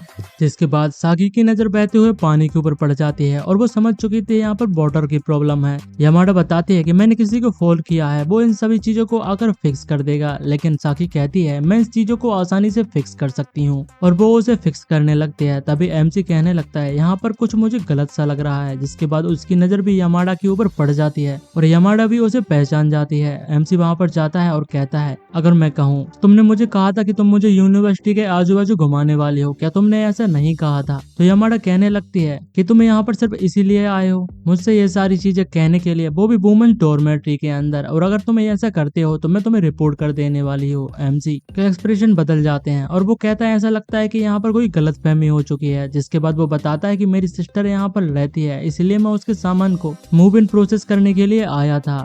तो यामाडा भी समझ जाती है। तभी सिस्टम एमसी को बताता है जो तुम्हारे सामने पर्सन मौजूद है उसका एक खराब इंडिविजुअल एडवांटेज लेने वाला है, तो प्लेयर तुम्हें उसके लिए उसे प्रोटेक्ट करना होगा। एमसी को कुछ समझ में नहीं आ रहा था। तभी साकी आती है और कहते हैं यूटो, क्या तुम यहाँ पर यामाडा सेनपाई को जानते हो पहले से? यामाडा सेनपाई, मैंने तुम्हारे पास को वो पाइप को फिक्स कर दिया है। तो यामाडा कहने लगती है वो भी तुमने इतना जल्दी यहाँ पर? तभी साकी एमसी से कहने लगती है आखिरकार क्या प्रॉब्लम है? एमसी अभी इस बारे में सोच रहा था कि ट्रिक्ड बाय समवन, आखिरकार इन सभी चीजों का क्या मतलब है। हम देखते हैं वो जैसे ही पाइप को चेक करती है जो कि साकी ने यहाँ पर अभी अभी फिक्स किया था, तुरंत ही उसमें से पानी निकलने लगता है और यामाडा के पूरे कपड़े पूरी तरीके से भीग जाते हैं। और साकी हंसने लगती है और कहता है ऐसा लगता है कि मैंने इसे अच्छे से फिक्स नहीं किया था। एमसी समझ जाता है कि उसने मुझे उसे बचाने के लिए कहा था, लेकिन उसके पास कोई इन्फॉर्मेशन नहीं थी। आखिरकार मैं उस तरीके से कैसे एक्ट कर पाता? और वो अभी भी यामाडा के बारे में ही सोच रहा था। साकी भी कहने लगती है क्या तुम यामाडा सेनपाई के बारे में बात कर रहे हो? डोंट वरी माय ब्रदर, जो तुम्हारी हैप्पीनेस है वो मेरी हैप्पीनेस है, इसलिए मैं उसे पाने के लिए तुम्हारी पूरी मदद करने वाली हूँ। और तुम्हारा जो यामाडा सेनपाई के बारे में इन्फॉर्मेशन हासिल करना है वो तुम मेरे ऊपर छोड़ सकते हो। जिसके बाद हम यामाडा को देखते हैं जो साकी से कहने लगती है पाइप कम्प्लीटली तरीके से फिक्स हो चुका है। और साकी भी उन सभी चीजों के लिए माफी मांगने लगती है और कहती है मैं तुम्हारे साथ यहाँ पर अभी अभी जो हुआ उसकी माफी मांगना चाहती हूँ, क्या तुम मेरे साथ यहाँ पर एक अपोलोजाइज के तौर पर मील शेयर करना चाहोगी? और मेरा भाई यहाँ पर मौजूद नहीं है, सिर्फ हम दोनों ही। इसके लिए यामाडा भी मान जाती है और एमसी भी सोचने लगता है कि जो यामाडा है वो काफी ज्यादा कॉजियस होती जा रही है, इसलिए मैं जो इन्फॉर्मेशन को गैदर करने की टास्क है वो पूरी तरीके से साकी के ऊपर छोड़ देता हूँ। और इसके बाद वो उसी बंदे के पास जाने वाला है जो कि सेंजी यामाडा था। सीन शिफ्ट हो जाता है, हम एक रेस ट्रैक पर देखते हैं जो कि सर्किट ट्रैक होता है। वो किसी से बात कर रहा होता है, वो वही लड़की होती है जिन्होंने साकी को बुली करने की कोशिश की थी। वो सभी बता देते हैं कि वो वहीं पर होने वाला है। एमसी वहीं पर अंदर जाने लगता है, लेकिन एक गार्ड उसे रोक देता है। वो कहता है कि बिना रेसिंग व्हीकल के तुम अंदर नहीं जा सकते और इसके लिए तुम्हें मेंबरशिप लेने की जरूरत है। हम देखते हैं तभी वो उसकी नजर एक बाइक के ऊपर पड़ जाती है जो उसी बंदे की बाइक थी। एमसी उसे काफी ज्यादा पैसे पकड़ाता है और उस बाइक को लेकर वहां से चला जाता है। इसके बाद हम देखते हैं एक प्लेस के पास दो बंदे खड़े हुए होते हैं जिनके पास एक सुपर कार मौजूद होती है। वो उसी बारे में बात कर रहे थे। एक बंदा कहता है कि ऐसा लगता है तुमने अपनी कार के ऊपर काफी ज्यादा पैसा खर्च किया है। सेंजी भी कहने लगता है मैंने अभी अभी इसे मॉडिफाइड किया है और अभी तक ट्राई नहीं किया है। इसके अंदर मैंने काफी ज्यादा जो फरारी व्हीकल्स हैं उन्हें चेंज कर दिया है, साथ ही में टर्बो चार्जर भी इसके अंदर लगाया हुआ है और मैंने इसके अंदर बहुत ही ज्यादा पेरेंट्स की मनी को लगाया है इसे मॉडिफाइड करने के लिए। तभी एमसी वहां पर आ जाता है और वो बंदा भी देख लेता है कोई फास्ट स्पीड में उनके पास आ रहा है। एमसी जंप कर सीधे अपनी बाइक को यामाडा की कार के ऊपर जंप करा देता है जिससे उसकी कार पूरी तरीके से डैमेज हो जाती है। और एमसी कहने लगता है इसे तो मैंने बस थोड़ा ही हिट किया है और वो पूरी तरीके से खराब हो चुकी है, ये कार किसी काम की नहीं, इसे तुम यहाँ पर फेंक सकते हो। यामाडा काफी ज्यादा शॉक्ड था और कहता है कि मैंने अभी अभी यहाँ इसकी पहली रेस को भी कंप्लीट नहीं किया था, तुम जल्दी से मेरी कार के ऊपर से यहाँ पर नीचे उतर जाओ। और उसके एक्सप्रेशन आप देख ही सकते हैं, वो काफी ज्यादा फ्रस्ट्रेशन से भरे हुए होते हैं और उसी को समझ में भी नहीं आ रहा था। उसके अभी अभी लगाए हुए सारे पैसे एक ही बार में वेस्ट होते हुए दिखाई दे रहे थे। वो उसकी कार की तरफ देखने लगता है और कहता है ओ माय बिलव्ड कार, मैंने तो तुम्हें अभी ड्राइव भी नहीं किया था और तुम्हारी हालत ऐसे हो चुकी है। एमसी कहता है कि आखिरकार ये कितने की होगी, मैं इसे कंपनसेट कर सकता हूँ। लेकिन उससे पहले वो यामाडा की कॉलर को पकड़ कर खींचने लगता है और कहता है कि तुम्हें मेरी सिस्टर को बुली करने के मैटर को सेटल करना होगा। और यामाडा भी हमारे एमसी को पहचान जाता है और कहता है कि अगर तुम मेरे फ्रेंड के साथ पहले से पंगा नहीं लेते और ना ही उसे ओवरसीज जाना पड़ता तो मैं तुम्हारे साथ ये सारी चीजें नहीं करने वाला था। और अगर तुम चाहते हो इस मैटर को सॉल्व करना तो हम इसे रेस ट्रैक पर सॉल्व कर सकते हैं। अगर तुम जीत जाते हो तो मैं तुम्हारे सामने माफी मांगने वाला हूँ और साथ ही में तुम जो कहोगे मैं करने वाला हूँ। लेकिन अगर मैं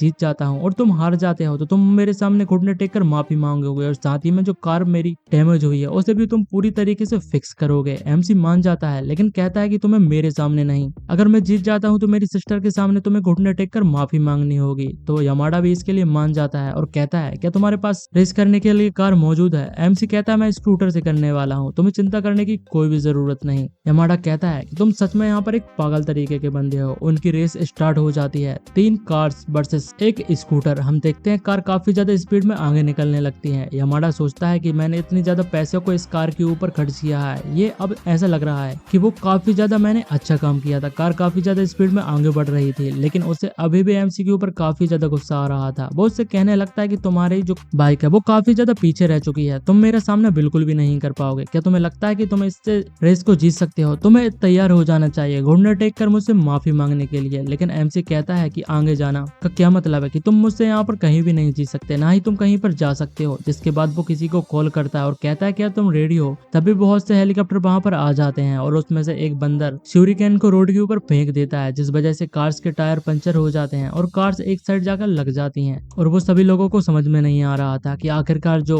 श्यूरिकेन है वो रोड पर कहां से आ सकते हैं, क्या रोड को कोई चेक नहीं कर सकता है। हम देखते हैं यमाडा काफी ज्यादा मुश्किल से वहां से बच जाता है, उसकी कार को अभी कुछ नहीं हुआ था और वो स्पीड में आगे बढ़ते जा रहा था। लेकिन तभी एमसी उसे क्रॉस कर जिगजैग में काफी ज्यादा आगे निकल जाता है और यमाडा को समझ नहीं आ रहा था कि आखिरकार श्यूरिकेन से उसे कोई फर्क क्यों नहीं पड़ा। एमसी को याद आने लगता है कि उसकी जो स्कूटर राइडिंग स्किल है उसने यहाँ पर डिलीवरी जॉब्स कर को सीखी है, जहाँ उसे कम समय में काफी ज्यादा डिलीवरीज करनी होती थी, इसलिए वो स्पीड बाइक को भीड़ के अंदर चलाता था। इस वजह से उसकी राइडिंग स्किल काफी ज्यादा अच्छी हो चुकी थी। लेकिन जो यमाडा था वो काफी ज्यादा गुस्से में आ जाता है और कहता है कि मैं उसे कभी भी जीतने नहीं दे सकता, मुझे इस चीज को यहाँ पर जीतना होगा। और अगला जो कर्व था वो इस चीज को डिसाइड करने वाला था। हम देखते हैं यमाडा अपनी कार को बिल्कुल भी स्लो नहीं करता, वो एमसी की बाइक को अपनी कार से टक्कर मारना चाहता था और वो ऐसा ही करता है। और जिसके बाद हम देखते हैं एक टक्कर के बाद यमाडा देखता है कि एमसी वहां पर दिखाई नहीं दे रहा था। लेकिन तभी एमसी यमाडा के अचानक पीछे आ जाता है और कहता है कि मेरे पास अभी भी कुछ ट्रिक्स यहाँ पर मेरी स्लीव में मौजूद है। यमाडा समझ नहीं पा रहा था तो एमसी उससे बताता है कि तुम्हें यहाँ पर इतनी ज्यादा अच्छी कार होने के बाद भी तुम मुझसे नहीं जीत सकते, तुम हार मान चुके हो, इसलिए तुम्हें अपने प्रॉमिस को निभाना होगा। वो अपनी फोन को निकालकर उसकी रिकॉर्डिंग करने लगता है और कहता है कि तुम्हें अपने प्रॉमिस के हिसाब से अपोलोजाइज करनी होगी, वो भी घुटने पर बैठकर। मैं इस चीज को रिकॉर्ड करने वाला हूँ। तो यमाडा कहता है कि तुम्हें नहीं लगता कि तुम कुछ ज्यादा ही यहाँ पर कर रहे हो, तुम मुझे ऐसे ही जाने दे सकते हो। लेकिन एमसी कहता है कि तुम ही थे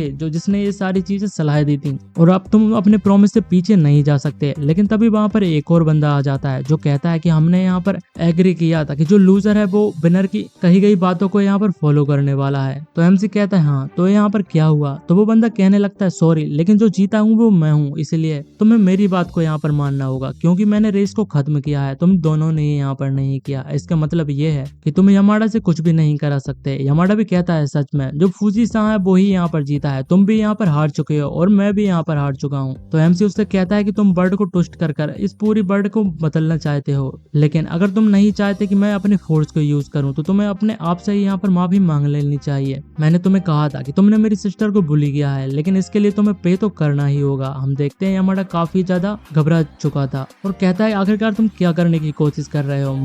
मुझे अपने माता पिता ने भी कभी भी हिट नहीं किया, तुम मुझसे दूर हो जाओ। लेकिन तभी एक लड़की उसके पीछे आ जाती है, जिसे देखकर यमाडा भी शॉक्ड हो जाता है और वो और कोई नहीं बल्कि यमाडा सेनपाई होती है। उसका नाम सरनेम दोनों के सरनेम सेम थे और वो फैमिली मेंबर्स ही होने वाले थे। वो आकर सीधे सेंजी यमाडा को एक जोरदार थप्पड़ मारती है और कहने लगती है कि अगर तुम्हारे डैड ने यहाँ पर तुम्हें नहीं हिट नहीं किया तो मैं तुम्हें यहाँ पर डिसिप्लिन करने वाली हूँ। और जो यमाडा सेंजी था वो उसे बिग सिस कर बुला रहा था, तो जो यमाडा थी वो उसकी बड़ी बहन निकलती है। एमसी को कुछ समझ में नहीं आ रहा था, लेकिन इसी के साथ ये पार्ट एंड हो जाता है। इसके आगे के चैप्टर्स अभी रिलीज नहीं हुए हैं, जिन्हें रिलीज होते ही मैं अपलोड कर दूंगा। तो कमेंट में जरूर से बताइएगा कि ये वीडियो कैसी लगी और नेक्स्ट सीरीज को कौन सा एक्सप्लेन करना चाहिए जो न्यू के साथ काफी ज्यादा इंटरेस्टिंग भी हो, मैं उसे एक्सप्लेन जरूर से करूंगा। तो आप कमेंट में जरूर से बताइएगा। तो अभी तक के लिए टाटा एंड बाय बाय।